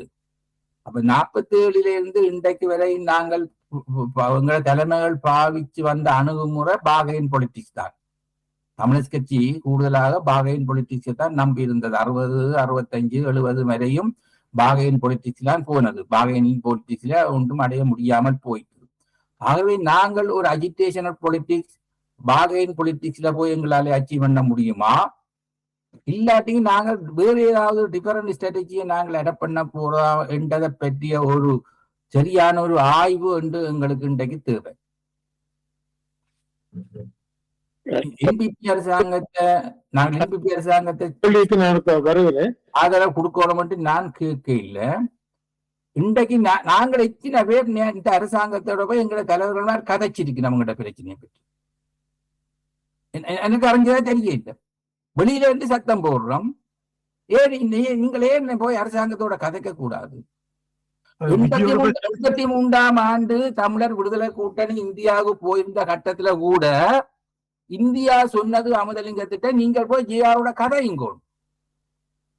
அவர்கள் வந்தவர். ஆனால் வணக்கம் சாமி, நான் சத்தியாகிரகம் நடந்து கொண்டிருந்த பொழுது ஸ்ரீலங்கா சுதந்திர கட்சியில் இருந்து எஸ்டி பண்டாரநாயக்காவும் இலங்கை தொழிலாளர் காங்கிரஸ் இருந்து தொண்டமானும் சத்தியாகிரகத்தை பார்வையிடுவதற்காக வந்திருந்தார்கள். சத்தியாகிரகளின் கோரிக்கைகளை கேட்டுவிட்டு பின்னர் தொண்டமான் அப்பொழுது மினிஸ்டர் ஆஃப் ஜஸ்டிஸாக இருந்த ஃபீலிக்ஸ் டாஸ் பண்டாரநாயக்காவிடம் இதை நீங்கள் இந்த தமிழர்களுடைய பிரச்சனையை தீர்க்க வேண்டும், சத்தியாகிரகிகளை நாங்கள் ஒரு சமாதானத்துக்கு வந்து அவர்களை கலைக்க வேண்டும் என்று சொல்லி கோரிக்கைகள் விட்டு பேச போன பொழுது ஃபீலிக்ஸ் சொன்ன வார்த்தைகள், Thonda, think of Sinhala reaction if we agree and give in to the federalist என்ற வார்த்தையை தான் அவர் பாவித்தார். தொண்டா, நாங்கள் இந்த பெடரலிஸ்டுக்கு அதாவது தேசியம் கேட்கிறவர்களுக்கு விட்டு கொடுத்தால் சிங்கள மக்களுடைய எதிர்ப்புகள் எப்படியாக இருக்கும் என்பதை யோசித்து பாருங்கள். இதேதான் பின்னர் 86 ராஜீவ் காந்திக்கு ஜிஆரினால் சொல்லப்பட்டது. வளமை போல எல்லா அரசியல்வாதிகளும் அதைத்தான் சொல்லுவார்கள். நாங்கள் ஏதாவது இணங்கி கொடுக்க வந்தால் சிங்கள மக்களினுடைய உணர்வுகள் எப்படி இருக்கும், அதைத்தான் டாக்டரும் சொன்னார். ஒரு கான்ஸ்டிடியூஷனோ ஒரு புது திட்டங்களோ கொண்டு வரப்பட்டால் அவர்களுடைய உணர்ச்சிகளை மிக விரைவில் தூண்டி அவைகளை சீரடிக்கலாம் என்று சொன்னார். இந்த நிலையில் அனுரகுமார திச நாயக்காவுடைய கட்சியினாலோ அல்லது அவராலேயோ தமிழ் மக்களிடையே, முஸ்லிம் மக்களிடையே, மலையக மக்களிடையே அவ்வளவு ஆதரவாக இருந்தும் சிங்கள மக்களை மீறி ஏதும் செய்யக்கூடிய நிலையில் இருப்பாரா? அந்த கேள்வியை வைத்துக் கொண்டுதான் நாங்கள் எங்களுடைய அரசியல் முன்னெடுப்பையோ திட்டங்களையோ நாங்கள் போய் பேசுவதிலேயோ கதைப்பதிலேயோ மெனக்கடுவோம்.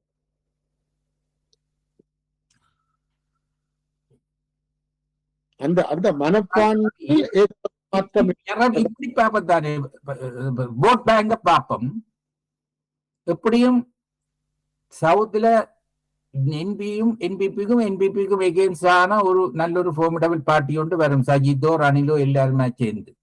அப்படி சிங்கள மக்களின் வாக்குகள் டிவைட் பண்ணி போக மலைய மக்கள், தமிழ் மக்கள், முஸ்லிம்கள் எல்லா வாக்குகளும் என்பிபிக்கு போனா என்ன நடக்கும்?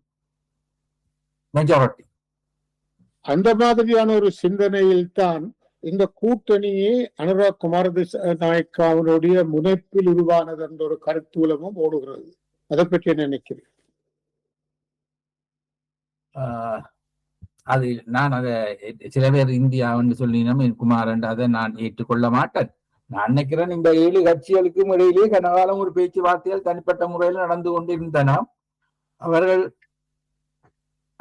பெரும்பாலும் இன்னபிலிட்டி என்றதை விட அடுத்த தேர்தலை நோக்கி இருக்கலாம் ஒன்று. மற்றது சரியான ஒரு யூனிட்டி இல்லை என்றால் அவர்கள் பயப்படுவார்கள். என்பிபி அடுத்த தேர்தலில் மேலும் கூடுதலான ஆசனங்களை பெற்றுவிட்டால் என்ற ஒரு பயமும் அந்த சிந்தனையும் இருக்குது அவர்கள் மத்தியில். அதே சமயத்தில் அவருடைய அந்த கருத்தூலத்தின் காரணகர்த்தாக்கள் என்ன சொல்கிறார்கள் என்று சொன்னால், இவர்கள் எல்லோரும் ஒரு ஒருமையான ஒத்த நிலைப்பாட்டில் வந்தால் தமிழ் மக்களால் இதுவரை முன்னெடுக்கப்பட வந்த பெறல் கோரிக்கை எல்லாருமே சேர்ந்து கேட்காத ஒன்றாக அது பேரளவில் இல்லாமல் ஒரு சிறிதளவு அதிகார பெறுதலுடன் முடித்து விடலாம் என்ற ஒரு திட்டம் என்றும் அவர்கள் கருதுகிறார்கள். அதாவது தனியார் தமிழரசு கட்சி போய் அதை பெறல் கிளைமை விட்டு கொடுத்தால் தமிழக கட்சி அதனால் பாதிப்பு அடையலாம். ஆனால் 7 கட்சிகளும் சேர்ந்து ஒரு தீர்வுக்கென்று வரும் பொழுது அது பெரல் ஸ்டேட் என்ற முறையில் இருக்க வேண்டிய தேவையில்லை என்ற அபிப்பிராயங்களும் உண்டு. இனி அடுத்த கட்டம் தமிழ் மக்களுக்குரிய தீர்வு திட்டம் என்ன அடிப்படையில இருக்க போறோம் என்று கேட்டால் கிரேட்டர் ஷேரிங் ஆஃப் பவர்ஸுக்கு மேலால போறதுக்கு சாத்தியக்கூறு இல்லை என்றுதான் பலவருடைய அபிப்பிராயம் இருக்கு. நீ அந்த என்ன ஒரு முறை இவர் நிகால் ஜெயவிக்ரமா சொன்ன பொழுது இந்த பெடரலிசம் என்றதும் ரைட் டு செல்ஃப் டெர்மினேஷன் என்றதும் புதுகள் எல்லாம் ஒரு அகடமிக் ரைட்டர்ஸுக்குரியதே ஒழிய இதுகள் ஒன்றும் இந்த நாட்டின் பிரச்சனைக்கு சரியான ஒரு தீர்வுக்கு இவைகளை உதவ மாட்டாது. அதாவது கிரேட்டர் டெவல்யூஷன் ஆஃப் பவர்ஸ் அது அந்தளவுடன் தமிழ் மக்கள் அதுவே அடைய முடியாத நிலைமையில நாங்கள் இது கேட்கல. இன்னொன்று தானே ரவி, நாங்கள் இதையும் சொல்லலாம், எங்களுக்கு ஒரு வே அவுட் இருக்கா, அல்ல ரோட் மேப் இருக்கா? இடையில நான் அந்த டாபிக்கை முடிக்கிறதுக்காக இந்த சத்தியாகிரகன்றதும் அந்த அரசியல் சூழலையும் சத்தியாகிரகத்தின் பின்னணிகளை பற்றியும் டாக்டர் நீங்கள் உங்களுடைய புத்தகத்தில் எழுதியவற்றில் ஏதாவது முக்கியமானது என்று சொல்லுவதற்கு விரும்புகிறீர்களா? நாங்கள் பேசாததை தவிர ஏதோ முக்கியமானதாக நீங்கள் அந்த புத்தகத்தை எழுதும் பொழுது உங்களுக்கு தோன்றியது ஏதாவது நீங்கள் சொல்ல வேண்டும் என்று கருதுகிறீர்களா? ரவி, இது இந்த historical record should be republished and it should be available to the academic who does to understand how நாங்கள் எப்படி ஒரு சாத்திக போராட்டத்தை ஆயுத போராட்டத்துக்கு நாங்கள் மாற்றம் அடைந்தது அந்த வழியை டிரான்சிஷனை மக்களுக்கு தெரிய வேண்டும் என்றுதான் முக்கிய அந்த புத்தகனுடைய இது as a historical record. ஏனென்றால் நீங்க சொன்ன மாதிரி எளியா சொன்ன மாதிரி, அதாவது இந்த ஆயுத போராட்டம் சும்மா இருந்தா போல வரவில்லை. இது ஒரு எவல்யூஷனரியாக எப்படியே 56 இருந்து அந்த லாங்குவேஜ் பாலிசில இருந்து எவால்வ் பண்ணி 61 அதை ஃபோர்ஸ் பண்ண வழிகிட்ட பொழுது எப்படி தமிழக கட்சி அதை சாத்தி போராட்டம் செய்ய வேண்டும். அதுக்கு பிறகு நடந்த அரசியல் சிங்கள மக்கள் தலைவர்கள் செய்த அநியாயங்களால தான் இந்த ஆயுத பாடம் தொடங்கினது தான் அந்த முக்கிய இதுவும் இதோட ஹிஸ்டாரிக்கல் ரெக்கார்ட் தான் இது. மற்றது இந்த புத்தகத்துக்கு முக்கியமாக சிங்களத்திலும் தமிழிலும் வர வேண்டும் என்று இந்த சிங்களத்துல இதை செய்து கொண்டிருக்கிறாங்க. டிரான்ஸ்லேஷன் இப்ப நடந்து கொண்டிருக்குது. தமிழிலும் கனடாவில சண்முகலிங்கம் செய்ய இருக்கிறார், ரஞ்சித் பேரா கலம்பில செய்ய இருக்கிறார். இது எவ்வளவு தூரம் சிங்கள மக்களுக்கு போகும் என்றுதான் எங்களோட முக்கிய நோக்கம். அப்படியே இது நடந்து கொண்டிருக்கு. இதை நாங்கள் இதை ஏனென்றால் ஒரு மாற்றம் என்னதான் சொன்னாலும் கந்தா, ரவி அண்ட் சத்யா, ஒரு மாற்றம் ஒன்று நடந்து கொண்டிருக்குது. அங்க ஒரு இளம் தலைமுறைகள் இதை வித்தியாசமா பார்க்கிறார்கள். அப்படியா ஒரு இந்த மாற்றத்தை எப்படி அந்த மொமெண்டத்தை நாங்கள் எப்படி பில்டப் பண்ணிக்கிட்டு போறது எங்களுக்கு ஒரு கடமை இருக்கு. அந்த சிங்கள டிரான்ஸ்லேஷன் இதை நீங்கள் குறித்திருக்கிறீர்கள் அந்த புத்தகத்தில். நான் அதை அந்த ஆங்கிலத்தில் சொல்லுகிறேன். நீங்கள் ட்ரோய் என்ற அந்த பாட்டை human beings suffer, they torture one another, yes, they got hurt, did not get hurt. No poem or play or song can fully right a wrong inflicted and endured. History says, don't hope on this side of the grave, but there once in a lifetime the long for tide wave of justice can rise up and hope the history will rhyme என்று குறிப்பிட்டிருக்கிறது. ஆமா. ஒரு பக்கத்தில் ஆ, Germany பல காலங்களுக்கு பிறகு ஆமா, ஆமா. தோன்றப்படுகிறது. அது நீதியை தருமா அல்லது no poem or play or song can fully right the wrong என்று நாங்கள் கருதுவதா? You're right.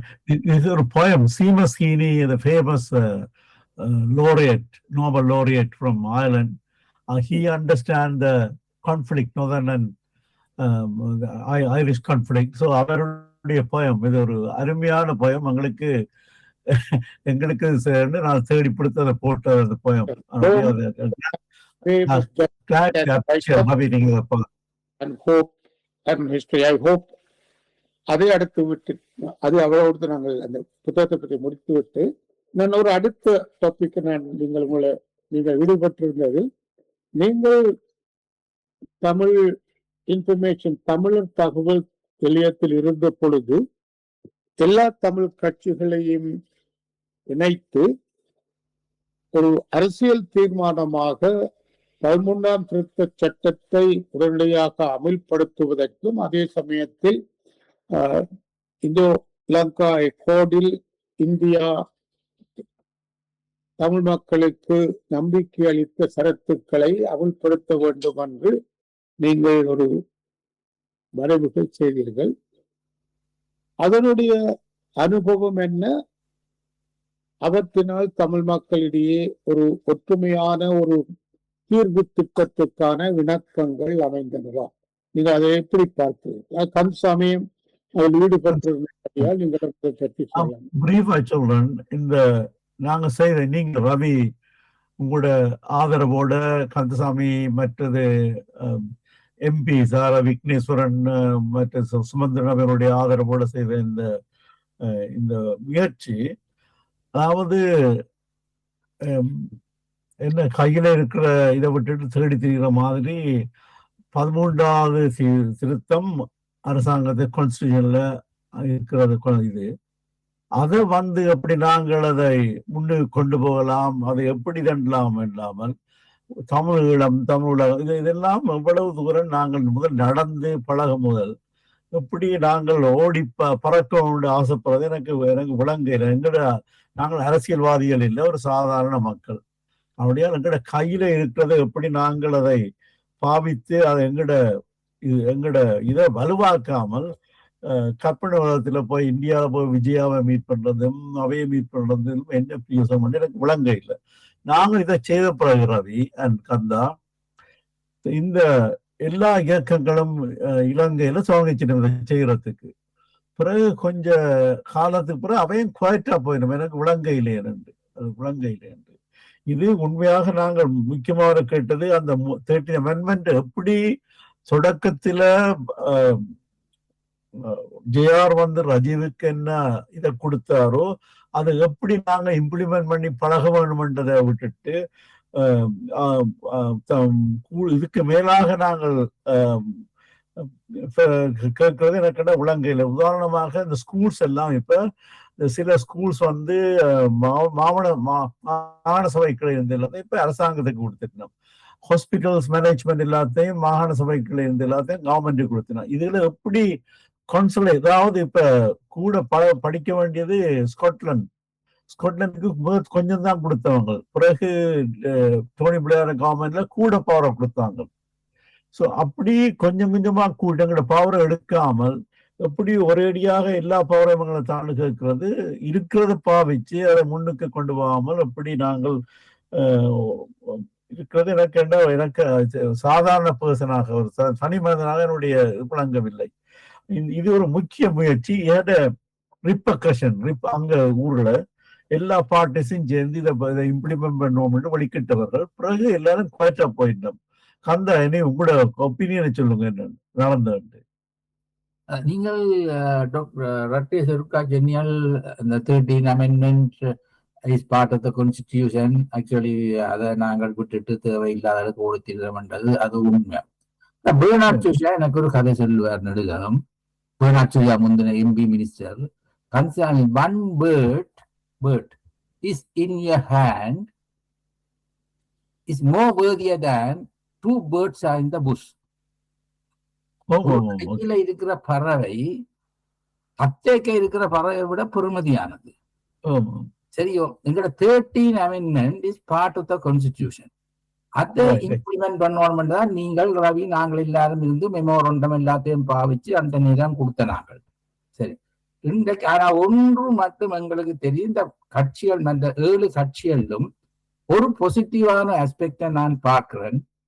அவர்கள் சில எந்த விதமான ஒரு தீவிர திட்டத்தை வைக்கின்ற பொழுது ஒரு ஏதோ ஒரு பிராக்டிக்கலா பார்த்துதான் வைக்கிறார். அவர்களுக்குள்ள வேற வேற அடிப்படைகள் இருக்கலாம், வேற குறைபாடுகள் இருந்தாலும் தீர்வு திட்டத்தை பற்றி கதை கேட்க சித்தார்த்தன் அல்லது சுரேஷ் பிரேமச்சந்திரன் எல்லாரும் ஒரு ஏதோ கொஞ்சம் பிராக்டிக்கலா யோசிக்கிறேன். கஜேந்திரகுமாரை தவிர கஜேந்திரகுமார் தான் இன்றைக்கு சொல்வார் 11வது கூட ஒரு அது ஒரு என்ன புள்ளியா என்ன ஒரு அடையாள புள்ளியாக நான் எடுக்கிறாது என்று சொல்லி ஒவ்வொரு நாளைக்கு ஒவ்வொரு கதை சொல்வார். மாகாண சபை வேண்டாம்னுவார். இந்தியா போய் மாகாண சபை எலெக்ஷனை வைக்க சொல்வார். அவருக்கு இன்றைக்கு சொல்றது நாளைக்கு என்ன சொல்றேன்ட்டு அவருக்கு இருக்கு. ஆனா இங்கே ஒரு பாசிட்டிவ் ஆஸ்பெக்ட் இருக்குது. இந்த 7 பேரும் ஒன்று சேருகின்ற பொழுது ஏதோ ஒரு ஒரு சாத்தியமான ஒரு அரசியல் திட்டத்துக்காக ஏதாவது ஒரு ஒற்றுமையாக வேலை செய்யக்கூடிய ஒரு சூழ்நிலை இருக்குன்னு நினைக்கிறேன். இது அவசியம். ஏனென்றால் என்பிபி அரசாங்கத்துல ஒரு பெரிய ஒரு பாரதூரமான விஷயங்கள் நடக்குது. 13th amendmentல இருந்து எங்களுக்கு டிவோல்வ் பண்ணின பவர்ஸை கூட இந்த அரசாங்கம், அது முந்தின அரசாங்கங்களும் செய்ததான், இந்த அரசாங்கம் அதை செய்யுது. ஆனா அதை பார்த்துக்கொண்டு என்பிபி எம்பி மேலும் இருக்கணும். ஏன் என்னவோ அவர்கள் ஏன் இருக்கிறார்களோ அவர்களை பற்றி கதைக்கிறது, அவர்களுக்கு அங்க வாய்ஸ் இருக்கோ இல்லையோ என்ன தெரியாது. இப்படியான ஒரு சந்தர்ப்பத்துல இந்த 7 கட்சிகளும் இருக்கிறது ஒரு அவசியம் என்றுதான் நான் நினைக்கிறேன். மற்றது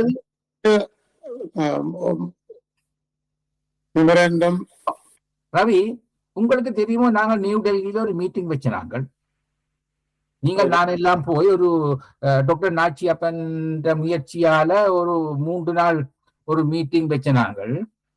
மீட்டிங் வச்சு அப்ப சோனியா காந்தி பிரதமராக இருந்த காலத்துல ஒரு மெமோரண்டம் நாங்கள் ஒரு கால் தயாரித்து சிவசங்கர் மேனனுக்கு கையளிச்சது உங்களுக்கு ஞாபகம் இருக்குதானே ரவி? அதுல கூட நாங்கள் என்ன கேட்ட, நாங்கள் இந்தோலங்கா அக்கௌண்ட்டை இம்ப்ளிமெண்ட் பண்ணும் கொண்டுதான் கேட்ட நாங்கள். அதான் அவர்கள் கேட்டவர்கள். இப்ப எங்க தமிழ் மக்கள் மத்தியிலே ஒரு அஜிடேஷன் ஒன்று வர வேண்டும் என்று கண்டால் ஒன்று நாங்கள் கேட்கலாம், ஃபுல்லி இம்ப்ளிமெண்ட் இந்தோலங்கா அக்கௌண்ட். அந்த ஒரு கதை உண்டு, இந்த professor யாங்கட who was a political commentator, he was a former JVP. அவரை ஒரு மீட் பண்ண வேண்டிய சந்தம் கிடைச்சது அவர வீட்டுல. அவர் சொன்னார், ஜேவிபியினுடைய பொசிஷன் என்னென்றால் இந்த டிவல்யூஷன் அக்ரி பண்ணணும். ஆனால் இந்த 13th amendment வந்து இந்தியாவில இருந்து வந்தது. இந்தியாவை ஒப்போஸ் பண்ணவ இதே மோரல் இதைத்தான். ஆனால் இது வந்து ஜேவிபி இப்ப இருக்க அரசாங்கத்தின் இருந்து வந்ததுதான் நாங்கள் இன்ட்ரடியூஸ் பண்ண வேண்டும் என்று புதுசா ஒரு இதை டிஃப்ரெண்டாக செய்து இம்ப்ளிமெண்ட் பண்ணணும் என்றுதான் நான் வேண்டிய விருப்பம் என்று சொல்லி சொன்னார். அது ஒரு காரணமா இருக்கலாம் என்று யோசிக்கிறதுனால அவ இதை வந்து ஒப்போஸ் பண்ணவ 13th amendment. அப்படித்தானே?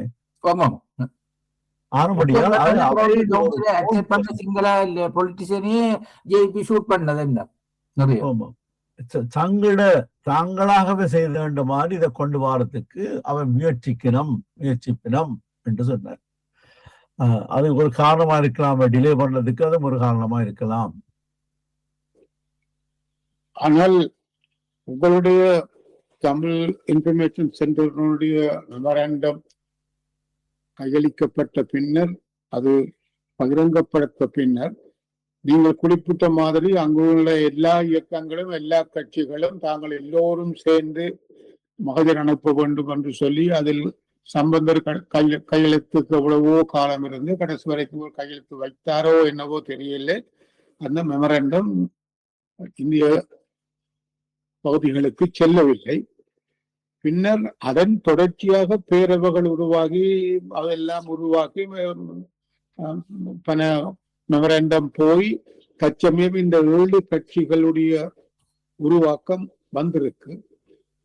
இந்த 7 கட்சிகளும் நீங்கள் முதல் கூறிய மாதிரி 13ஆம் திருத்தச் சட்டத்தை முதல் அமுல்படுத்துங்கள், அங்கிருந்து முன்னேறலாம் என்ற ஒரு கருத்தை எடுப்பார்களா, அல்லது 13ஆம் திருத்தச் சட்டம் தமிழர்களுடைய பிரச்சனைக்கு ஒரு தீர்வல்ல, அதற்கு மேலும் போய்த்தான் எங்களுக்கு ஒரு தீர்வு வேணும் என்று இந்த 7 கட்சிகளும் வலியுறுத்துவார்களா?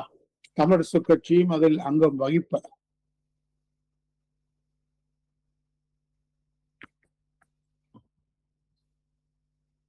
ரவி, நான் ரெஸ்பாண்ட் பண்ணப்போ சொல். 7 கட்சிகளும் எத்தகைய ஒரு தீர்வு திட்டத்தை வச்சாலும் அவர்களுக்கு ஒரு பயம் இருக்கு. அங்கால கஜேந்திரகுமார் என்ன சொல்ல போறாரு. சரியோ, இவர்கள் ஒரு நீங்கள் சொன்ன மாதிரி 13 அமெண்ட்மெண்ட் என்னது, அது ஒரு பொட்டம் லைன், அப்படியால நாங்கள் அதில் முன்னுக்கு போவோம் என்று சொல்லி கொண்டு போக, கஜேந்திரகுமாரை பொறுத்தவரை அவர் என்ன செய்வார் என்று கேட்டால் இவைக்கு எதிராக ஒரு கவுண்டர் ப்ரொபகண்டா ஸ்டார்ட் பண்ணுவார். அதை நான் இப்ப உங்களுக்கு நான் சொல்லி வைக்கிறேன். இதுகள் எல்லாத்தையும் முறியடிச்சு இந்த 7 கட்சிகளும் போகுமா இருந்தால் அது உண்மையில ஒரு வரவேற்கத்தக்க விஷயமா தான் இருக்கு. அந்த 7 கட்சிகளிலும் எனக்கு ஒன்று மட்டும் நான் பார்க்கணும், இவர்களுக்கு ஒரு ஒரு நியாயபூர்வமான ஒரு சிந்தனை இருக்குது. இந்த விஷயத்துல ஒரு அணுகுமுறை, ஒரு பிராக்டிக்கல் அணுகுமுறை ஒன்று இந்த 7 கட்சிகளுக்கே இருக்குது. கஜேந்திரகுமார்ட்டே அது இல்லை. தான் இந்த 7 கட்சிகளும் ஸ்ட்ரென்த் பண்றது ஓரளவு ஒரு பாசிட்டிவ் ஆஸ்பெக்ட் என்று தான் நான் நினைக்கிறேன். ஒன்று கேட்கலாமா கந்தசாமி அவர்களே? அதாவது தமிழரசு கட்சிக்கு ஒரு மிகப்பெரிய சிக்கல் இருக்கிறது. 13ஆம் திருத்தச் சட்டத்தையோ அல்லது அதுக்கு சமமான ஒரு அதிகார பரவலாக்களை பெற்றுக்கொண்டால் தங்களது அரசியல் ஒப்பனன் ஆன கஜேந்திரகுமார் தரப்பினர் கை ஓங்கிவிடும் என்பது காரணத்தினால் தற்சமயம் இப்போது இந்த வடக்கு கிழக்கு வெளியிலே இருக்கக்கூடிய கட்சிகளோடும் கூட்டு இணைந்து தமிழ் மக்களுக்கான ஒரு தீர்வுக்காக ஒன்றாக குரல் கொடுப்பது என்ற ஒரு முடிவை அவர்கள் என்ற ஒரு முடிவு போல அவர்கள் இந்த கூட்டுக்குள் வந்திருக்கக்கூடியதற்கான வாய்ப்புகள் இருக்கிறதா? இருக்கலாம். ஆரம்பத்தில் சொன்னால் கஜேந்திரகுமார ஒரு த்ரெட்டாகத்தான் அவர் பார்க்கிறாரு. கஜேந்திரகுமாரை பொறுத்தவரையில் இவர்கள் யோசிக்கிறா, கஜேந்திரகுமாருக்கு இந்த பிரச்சனை தீர்க்க வேண்டிய அவசியம் இல்லை, அவருக்கு அரசியல் செய்வதுதான் முக்கியம் என்றது பலருடைய அபிப்பிராயம் இருக்குது. என்னோட தனிப்பட்ட முறையில நான் பலரோட டிஸ்கஸ் பண்ணி ஒரு பிரச்சனையை தீர்க்கணும் என்று ஒருவர் விரும்புவார், மற்றவர் இந்த பிரச்சனையை வைத்துக் கொண்டு அரசியல் செய்யலாம் என்று பார்க்கவர் இன்னொருவர் இருக்கின்றார். அந்த பாஸ்கெட்டுக்கு தான் இப்ப கஜேந்திரகுமாரை போடுகிறார்கள். இந்த பிரச்சனை இருக்கட்டுக்கு நாங்கள் இதை வச்சுக்கொண்டு நாங்கள் அரசியல் பேசுவோம், அடுத்த தேர்தலில் நாங்கள் கூட ஆசனத்தை பெறுவோம் என்றதை ஒழிய அதப்படி அவர் இந்த பிரச்சனையை தீர்த்து வைக்கிறதுக்கு அவருக்கு விருப்பம் இல்லை என்றதை பல சாதாரணமான மனுஷர்கள் சொன்னதை நான் கேட்டிருக்கிறேன். சரி, அவ்வாறு இருந்தாலும் இன்னொரு பக்கம் இருக்கிறது. டக்ளஸ் தேவானந்தா அவர்கள் எப்போதும் ஒரு கூற்று சொல்லுவார், எனக்கு ஒரு 4 MP தாருங்கள், நான் சுண்டி இந்த 13ஆம் திருத்தச் சட்டத்தை அமல்படுத்துவேன் என்று. ஆனால் அதை ஏன் தமிழரசு கட்சியினால் செய்ய முடியவில்லை? அவர்களிடம் 8, 9, 10 பாராளுமன்ற உறுப்பினர்கள் இருக்கிறார்கள். அவர்களால் ஏன் சுண்டி 13ஆம் திருத்தச் சட்டத்தை அமல்படுத்த முடியவில்லை? டக்ளஸ் 4 இல்லை, டக்ளஸ் 40 ஆசனத்தை கொடுத்தாலும் செய்து முடிக்கல. அது சும்மா இது இந்த மக்களுக்கு சொல்ற ஒரு கதை, கூட ஆசனத்தை அருங்கோன்றது. அது அவர் மைந்த அரசாங்கத்துக்கு இருந்து கொண்டு கூத்தவாக்களோட இருந்து கொண்டு அவர் தான் ஒரு அரசியல் செய்தவரை ஒழிய தமிழ் மக்களுக்கு என்று சொல்லி ஏதோ இன பிரச்சனை அவரை அந்த நேரம் ஒரு சில அவருக்கு ஒரு அட்வான்டேஜ் கிடைச்சதுன்னு கேட்டால், அப்ப இந்தியாவை வந்துட்டார், அப்ப ஒரு பிரதித்துவம் இல்லாத நேரத்துல அரசாங்கத்தோடு சேர்ந்து தீபதிகளுக்கு சில சேவைகளை செய்து அதை கொண்டு 1-2 ஆசனங்களுக்கு வச்சு கொண்டு போனதுடைய சும்மா சொல்லலாம். எனக்கு என்ன மத்தியில் கூட்டாட்சி, மாநிலத்திற்கு ஆட்சி என்று சொல்லலாம், அதெல்லாம் சொல்லலாம். ஆனால் இதையும் அரசாங்கத்தோட இருந்து இனப்பிரச்சனைக்கு தீர்வண்ட விஷயத்துல ஒன்றும் செய்யல தானே. எப்படி நீங்கள் இருக்க முடியும்? என பிராமணன் வீட்டுக்கு இருந்து கொண்டு பறவைக்கு சுதந்திரம் கூட கொடுக்கிறதுக்கு போராடுகிறார். இன்னொரு ஒரு கேள்வி, அதாவது இந்த 13ஆம் திருத்தச் சட்டம் என்பது ஒரு சலுகையே தவிர அது தமிழ் மக்களுக்கான ஒரு உரிமை அல்ல என்ற கோஷத்தை தான் கஜேந்திரகுமார் பொன்னம்பலம் தரப்பினர் முன்வைக்கிறார். அது என்ன உரிமை என்றா இங்க 13வது இடத்துல இருக்கிறது உரிமை இல்லையா? அது என்னது? அப்படியான ஒரு கருத்தை தானே அவர்கள் சொல்லுகிறார். 13வது இடத்துல அதிகாரங்களை வடகிழக்கு மாகாணத்தில் கொடுக்கிறது என்றது அது தமிழ் மக்களோட உரிமை தானே. உரிமையை தானே 18 இன்னென்ன ரைட்ஸ் போடணும்னு சொல்லுதா என்னது? அவருக்கு மட்டும் புதுசா ஒரு உரிமை வேறு சலுகைகள் எல்லாம் கதைச்சு கொண்டிருக்காங்க. Not that is enshrined in the Constitution. So you can't say it's a salient. So it's been two countries agreed enshrined in the Constitution of Sri Lanka. Whether we have the full in the 13th Amendment as it is drafted. என்ன கேட்டால் AJ Vicente ஆன்சரை தான் நான் சொல்லுவேன். Federalism is too little too late. அது உண்மை. ஆனால் அதுக்கு மேல நாங்கள் ஒரு கான்ஃபெடரேஷனுக்கு போறது, கான்ஃபெடரேஷன் தான் இலங்கைக்கு ஒரு சூட்டபிளான பொசிஷன் என்றால் சரி, அது எப்படி நாங்கள் அடைய முடியும் என்ற ஒரு கேள்வி இல்லை. அதை அடைவதற்கு ஒரு தூய்மையான ஒரு தலைவர்கள் எங்கிட்ட இருக்கணுமா?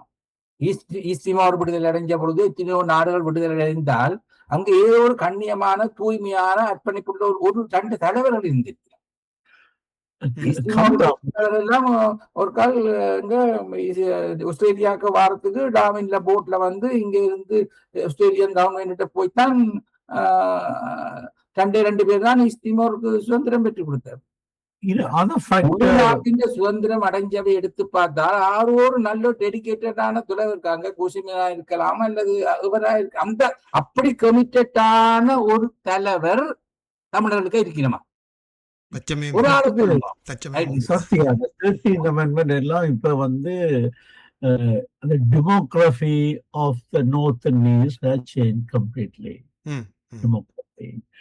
Now Trincomalee is become almost a Sinhalese, Muslim, Tamils have become minorities there.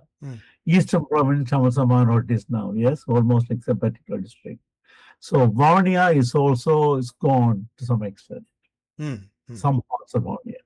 So when you talk about demography, and most of the Tamils who are living here now, including you, me, and Kansami, talking about all these things, I don't know how it is practical. For example, some of the island, there's no people there. For example, now there are more Navy in Nainadivu than in anywhere else. There are more Navy in Pungudivu than anywhere else. So you look at the demography. And so the election time, I don't know how much of them will be voting, the Sinhalese voters will be, to the JVP election. So, you never know whether they will elect Jaffna, someone Sinhalese MP or somebody JVP level or whatever could NPP government list. So the demography completely changing there. Other thing is, briefly, I was in India beginning of this year. There is a move here to repatriate the refugees from India to Sri Lanka. So I went to a refugee camp and saw people from different parts of Jaffna. Those ladies are saying, we don't want to go back. They are giving about 2,000 pounds rupees a month for us. And we have no one. We don't want to go back. We are happy here. And so they don't want to, most of the thing the survey done, they don't want to go back to Sri Lanka. There is an organization here, they are thinking we will repatriate them to Sri Lanka, to Trincomalee, where the population going down, and we increase the population. They don't want to go. I don't think any of them will go. Natural process of thing. And some of them are migrating, some of them are getting educated. Should we say, mentioned today, the Sivakumar actor, Sivakumar, yes? Yeah. His son, Murali or someone, he set up a Aragam charity. And they help lots of Tamil boys and girls to degrees and to move to Australia, various parts of the country. They have done enormous work, and we are very grateful to some of the Indian charitable organization to help the Tamil refugees. So anyway, so they don't want to go back. So the population is going down. People are still migrating, leaving the country. So what's going to happen? I don't know. That this talking theoretical North and East merger, North and East thing. Also, I don't know how. Definitely in Eastern Province, we are becoming minorities.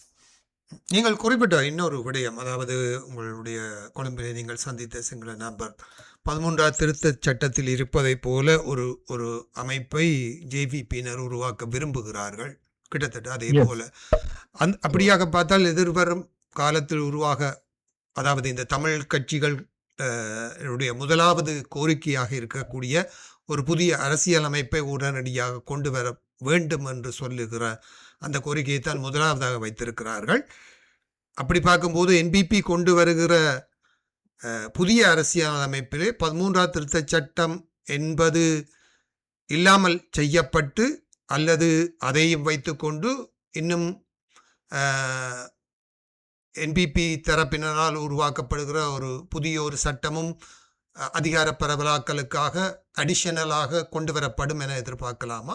அல்லது 13ஆம் திருத்தச் சட்டம் நீக்கப்பட்டு ஒரு புதிய அதே சாம்பிளான ஒரு புதிய அமைப்பு உருவாக்குவோம்? எப்படி எதிர்பார்க்கலாம்? சொல்லுங்க. நான் என்னுடைய இது ஒரு சிக்கலான ஒரு விடயம். அதாவது புதிய அரசியலமைப்பு வருகின்ற பொழுது பழைய அரசியலமைப்புகளில் இருக்கிற அவ்வளவுகளும் எல்லாம் ரத்து செய்யப்பட்ட நிலையில் ஒரு புதிய அரசியலமைப்பு வருமா இருந்தால் அது எங்களுக்கு நாங்கள் மிகவும் கவனமாக இருக்க வேண்டிய நிலைமை இருக்குது. ஏனென்றால் ஏற்கனவே 13 அமெண்ட்மெண்ட் தான் எங்களுக்கு இருக்கிற ஒரே ஒரு ஆயுதம்.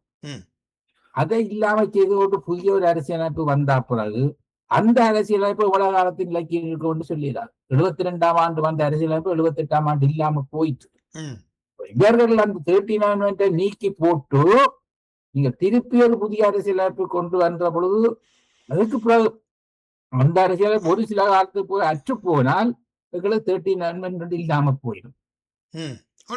72ஆம் ஆண்டு அரசியல் ஒரு தரம் அதை வடிவா டீப்பா பார்க்க இல்லை.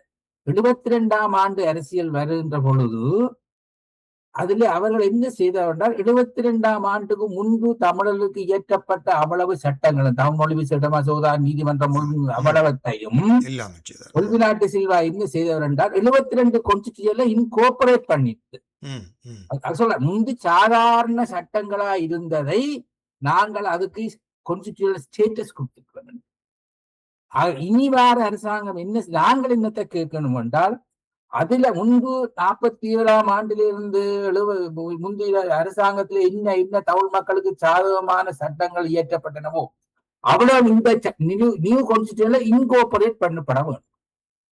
அதில் கம்ப்ளீட்டா நல்லன்வைட் பண்ணி போட்டு புதிய ஒரு அரசியலமைப்பு வந்து எங்களுக்கு கூடுதலான உரிமைகளை தந்து போட்டு அதே அரசியலமைப்பு கான்ஸ்டிடியூஷன் அற்ற இன்னொரு கான்ஸ்டிடியூஷன் வருமா இருந்தால் எங்களுக்கு கையில இருக்கிறதும் இல்லாம போய் நான் பல தடவை விளங்கப்படுத்தி சொல்லிருக்கேன், பலருக்கும் சொல்லியிருக்கேன். எந்த கான்ஸ்டிடியூஷனில் வந்தாலும் தமிழ் மொழி 66ஆம் ஆண்டு தமிழ் மொழி விசேட மசோதாவா இருக்கலாம், அல்லது நீதிமன்ற மொழி மசோதமா இருக்கலாம், அல்லது இந்தோலங்கா அக்கௌண்ட் 13 ஆண்டு அவ்வளவும் நியூ கான்ஸ்டிடியூஷன்ல இன்கோர்பரேட் பண்ணப்பட வேண்டும். ஆனா சில பேர் சொல்லுவார்கள் இல்ல அதெல்லாம் வந்துட்டு தானே நீ அது தேவையில்லை. 72ஆம் ஆண்டு வந்த கான்ஸ்டிடியூஷன் 78ஆம் ஆண்டு இல்லாம போயிட்டுது. இனி வார கான்ஸ்டிடியூஷன் எவ்வளவு காலத்தில் நிலைத்திருக்க வேண்டதுக்கு உத்தரவாதம் கிடையாது. கொண்டு வைக்கப்படியால் ஒரு பகுதியை 3ஆம் பகுதிக்கு தான் போகும் என்று சொன்னேன். இருக்கின்ற நேரத்தில் அதை கேட்கலாம். ஒரு காமெண்ட் உண்டு, இப்ப கேட்ட கேள்விக்கு ஒரு காமெண்ட். என்னுடைய படி NPP government 13th amendment remove பண்ணிட்டு new form of power sharing agreement கொண்டு வரும். 13th amendment is anathema or is not there in their vocabs. They will bring something but in different form. நீங்க சொன்ன மாதிரி எல்லாத்தையும் cooperate பண்ணணுமோ தெரியாது, but it be a new new power sharing arrangement. நான் சொன்னதன்படிக்கு இப்பொழுது இழந்தவற்றை பற்றி சிந்திக்காமல் உருவாக்குவதை பற்றி சிந்திக்க வேண்டும் என்பதுதான் தற்சமயம் தமிழ் மக்களுடைய சிந்தனைக்கு உருட்டப்படுகின்ற பங்கு. அதாவது நாங்கள் உருவாக்குவது பற்றி சிந்திக்க வேண்டும் என்றும், அந்த உருவாக்கம் பொருளாதாரம், சட்டம், பணம், உதவி, அகதிகள் போன்ற எல்லாவற்றிலும் சர்வதேச அத்தியாயங்கள் உருவாக்கப்பட வேண்டும், சர்வதேச இயக்கங்கள் உருவாக்கப்பட வேண்டும் என்ற கோரிக்கைகள் தான் வைக்கப்படுகின்றன. உங்களுடைய அனுபவத்தில் நீங்கள் புலம்பெயர்கள் பலகாலம் இருந்த அளவில் இப்படியான முஸ்தீபுகளுக்கு முன்னெடுப்பதற்கு சாத்தியக்கூறுகள் உண்டா? இவர்கள் நிலை பெற்று நாங்கள் ஏதும் தமிழகத்துக்கு செய்யக்கூடியதாக இருக்கும்.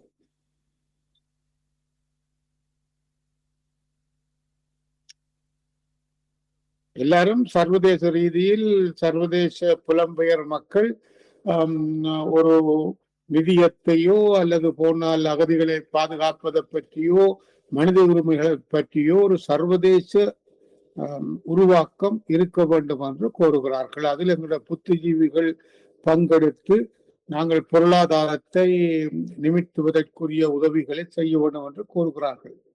நீங்கள் பிரதேசத்தில் கரகாலமாக வசித்தவரும் அதே சமயத்தில் தமிழ் சேவைகளில் ஈடுபட்டவரும் இந்த மாதிரியான நிதியங்கள் அல்லது இவர்கள் உருவாக்கப்படுபவை சாத்தியமானது என்று கருதுகிறீர்கள்?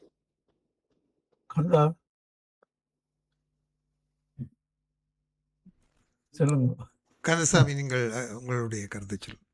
அதாவது கிட்டத்தட்ட இஸ்ரேல் போல ஒரு நாட்டை உருவாக்குவதற்கான ஒரு பேங்க், ஒரு திட்டங்கள், ஒரு நிலத்தை வாங்குவது, அப்படியான ஒரு பாரிய திட்டங்களை புலம்பெயர் தேசத்திலே இருந்து எப்படி அது சாத்தியமா? எதிர்காலத்தில் தன்னம் அவ்வாறான ஒரு சிந்தனைகள் நமது தமிழ் மக்கள் மத்தியிலே வருமா?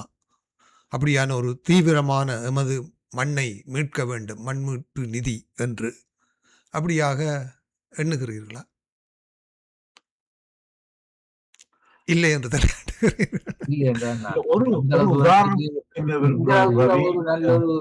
தமிழ் தேசிய உணர்வு இருந்திருக்குமா என்றால் நாங்கள் இப்போ எல்லாத்தையும் அடைந்திருப்போம். இப்ப எல்லாம் நாங்கள் போலா டயஸ்போரா என்றெல்லாம் ஒரு வலிசு ஒன்றும் இல்லாமல் எல்லாம் ஒரு டிஸ்அறைய போய் ஒவ்வொருத்தரும் தான் ஏதோ ஒரு கொஞ்சம் காசை உழைச்சி ஏதோ ஒரு சரியான ஒரு மார்க்கத்துக்கு வர்றதாக, அதே நேரத்தில் அவர்களுக்கு சரியான ஒரு சிந்தனை ஒன்றும் இல்லை. இப்ப வெளிநாட்டை எடுத்த பார்த்தாலும் ப்ரொசெஷன் போறது, இப்போ புலிக்கொடியைத்தான் பிடிச்சு கொண்டு போற நிலைமை இருக்கு, இன்றைக்கும் இருக்குது என்று அப்படியான நிலைமையில நாங்கள் வந்து கொண்டிருக்கிறோம். எல்டிடி போன அப்புறம் எல்டிடி கொடியை வச்சு கொண்டுதான் நாங்கள் யூஎனுக்கு ப்ரொசெஷனுக்கு போறோம், இங்கிலாந்துல ப்ரொசெஷனுக்கு போறோம் என்றால், ஸோ இது வெளிநாடுகள்ல இதை பற்றி ஒரு இன்டர்பிரிட்டேஷன் எங்களுக்கு சாதகமாக இது ஒரு முக விலாசத்துல அப்படியான சாத்தியக்கூறுகள் ஏற்படும் என்ற மாதிரி எனக்கு தெரியவில்லை. டாக்டருடைய முகச்சாயல்களில் பார்க்கின்ற பொழுது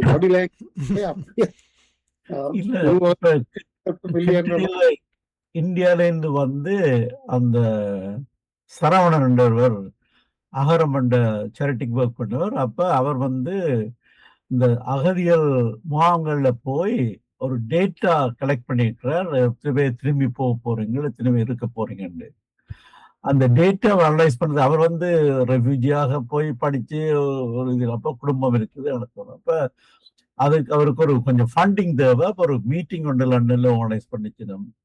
அவரை இன்வைட் பண்ண சொன்னேன். பின் அவன் இன்வைட் பண்ணான். அப்ப அவர் சொன்னார், தன் குடும்பத்துக்கு தனக்கு அந்த டைமை ஸ்பெண்ட் பண்ணி அந்த வேலை செய்ய ஒரு 1 month எடுக்கும், 1 month 2 months எடுக்கும். எனக்கு அது கொஞ்சம் பண உதவி தேவை. ஒருத்தராவது போன் பண்ணி கேட்போமா, கொஞ்சம் சேர்த்து அனுப்புவோமான்ற ஒரு அந்த திங்கிங் இல்லையே, அந்த திங்கிங். அப்போ ஒருத்தராவது என்ன கான்டாக்ட் பண்ணவும் இல்லை, அந்த ஆர்கனைஸ் பண்ணவே கான்டாக்ட் பண்ணல, ஆர்கனைஸ் பண்ணவே அதை பற்றிய இன்ட்ரெஸ்ட் இல்லை. ம். அப்ப அது என்ன மாதிரி அந்த மீட்டிங்கை கண்டக்ட் பண்ண ஏதாவது கான்ட்ரிபியூட் பண்ண வேணும்னா சொல்லுங்க, இதை அப்படி செய்வோம்ண்டு.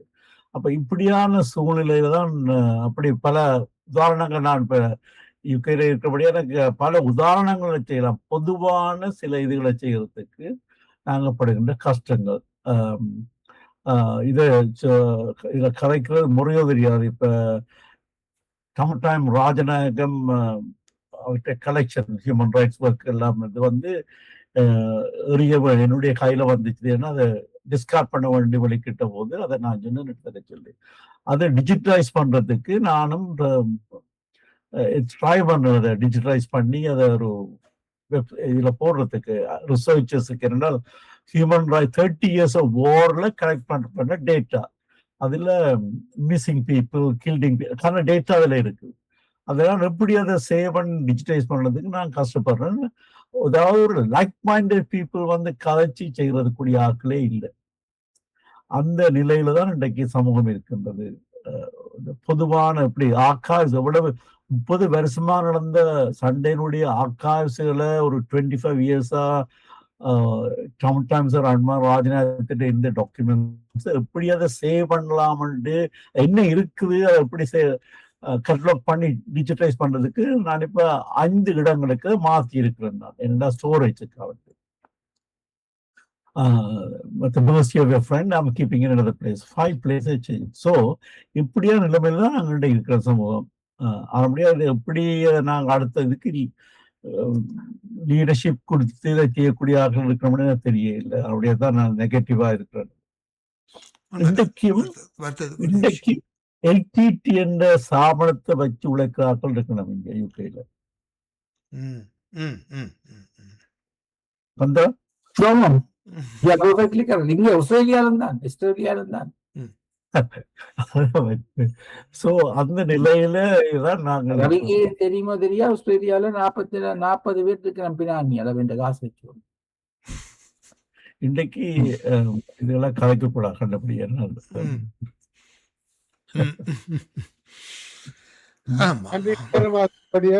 நன்றி டாக்டர். நீங்கள் உங்களுடன் எங்களுடன் வந்து உரையாடியதற்கு எங்களுடைய நன்றிகள். கந்தா, மீண்டும் உங்களுக்கு எங்களுடைய நன்றிகள். சத்யபாலம், மிக்க நன்றி.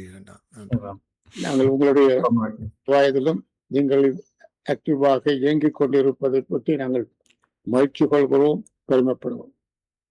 ஆமா, அது மட்டுமில்லாமல் உங்களை போன்றவர்களுடைய இந்த கலந்துரையாடல்கள் மூலம் பல அறியப்படாத தகவல்கள், இளைய தலைமுறையினருக்கு தெரியாத விஷயங்கள் சென்று சேருவது என்பது மிக முக்கியம். அந்த வகையில் அந்த பங்களிப்பை நீங்கள் தொடர்ந்தும் செய்ய வேண்டும் என்று அன்புடன் கேட்டுக்கொண்டு விடைபெறுகிறோம். நன்றி. இன்னொரு கேள்வி, நாங்கள் அடுத்த என்ன செய்யலாம்? என்ன செய்யலாம் அடுத்து? எனக்கு ஒரு கேள்வி இருக்கு. நாங்கள் என்ன செய்யலாம் ரவி? ஆன்சர் என்ன செய்யலாம்?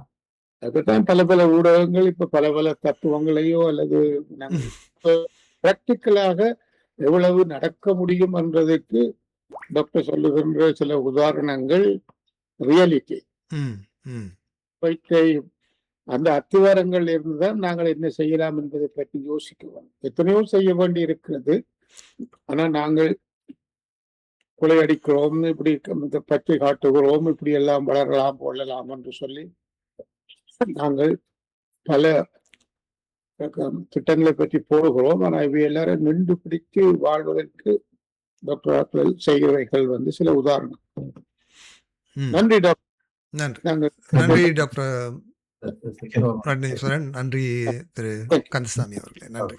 நன்றி ரவி அண்ணா, உங்களிடம் வந்து விடைபெற்றுக் கொள்ளலாம் என்று நம்புகிறேன். நன்றி. நேர்கள் இதுவரை ஃபோக்கஸ் தமிழ் வானொலியில் சுவடுகள் நிகழ்ச்சியில் டாக்டர் சுப்பையா ரட்னேஸ்வரன் மற்றும் கந்தசாமி நீலகண்டர் அவர்கள் இணைந்து வழங்கிய சுவடுகள் இடம்பெற கேட்டீர்கள்.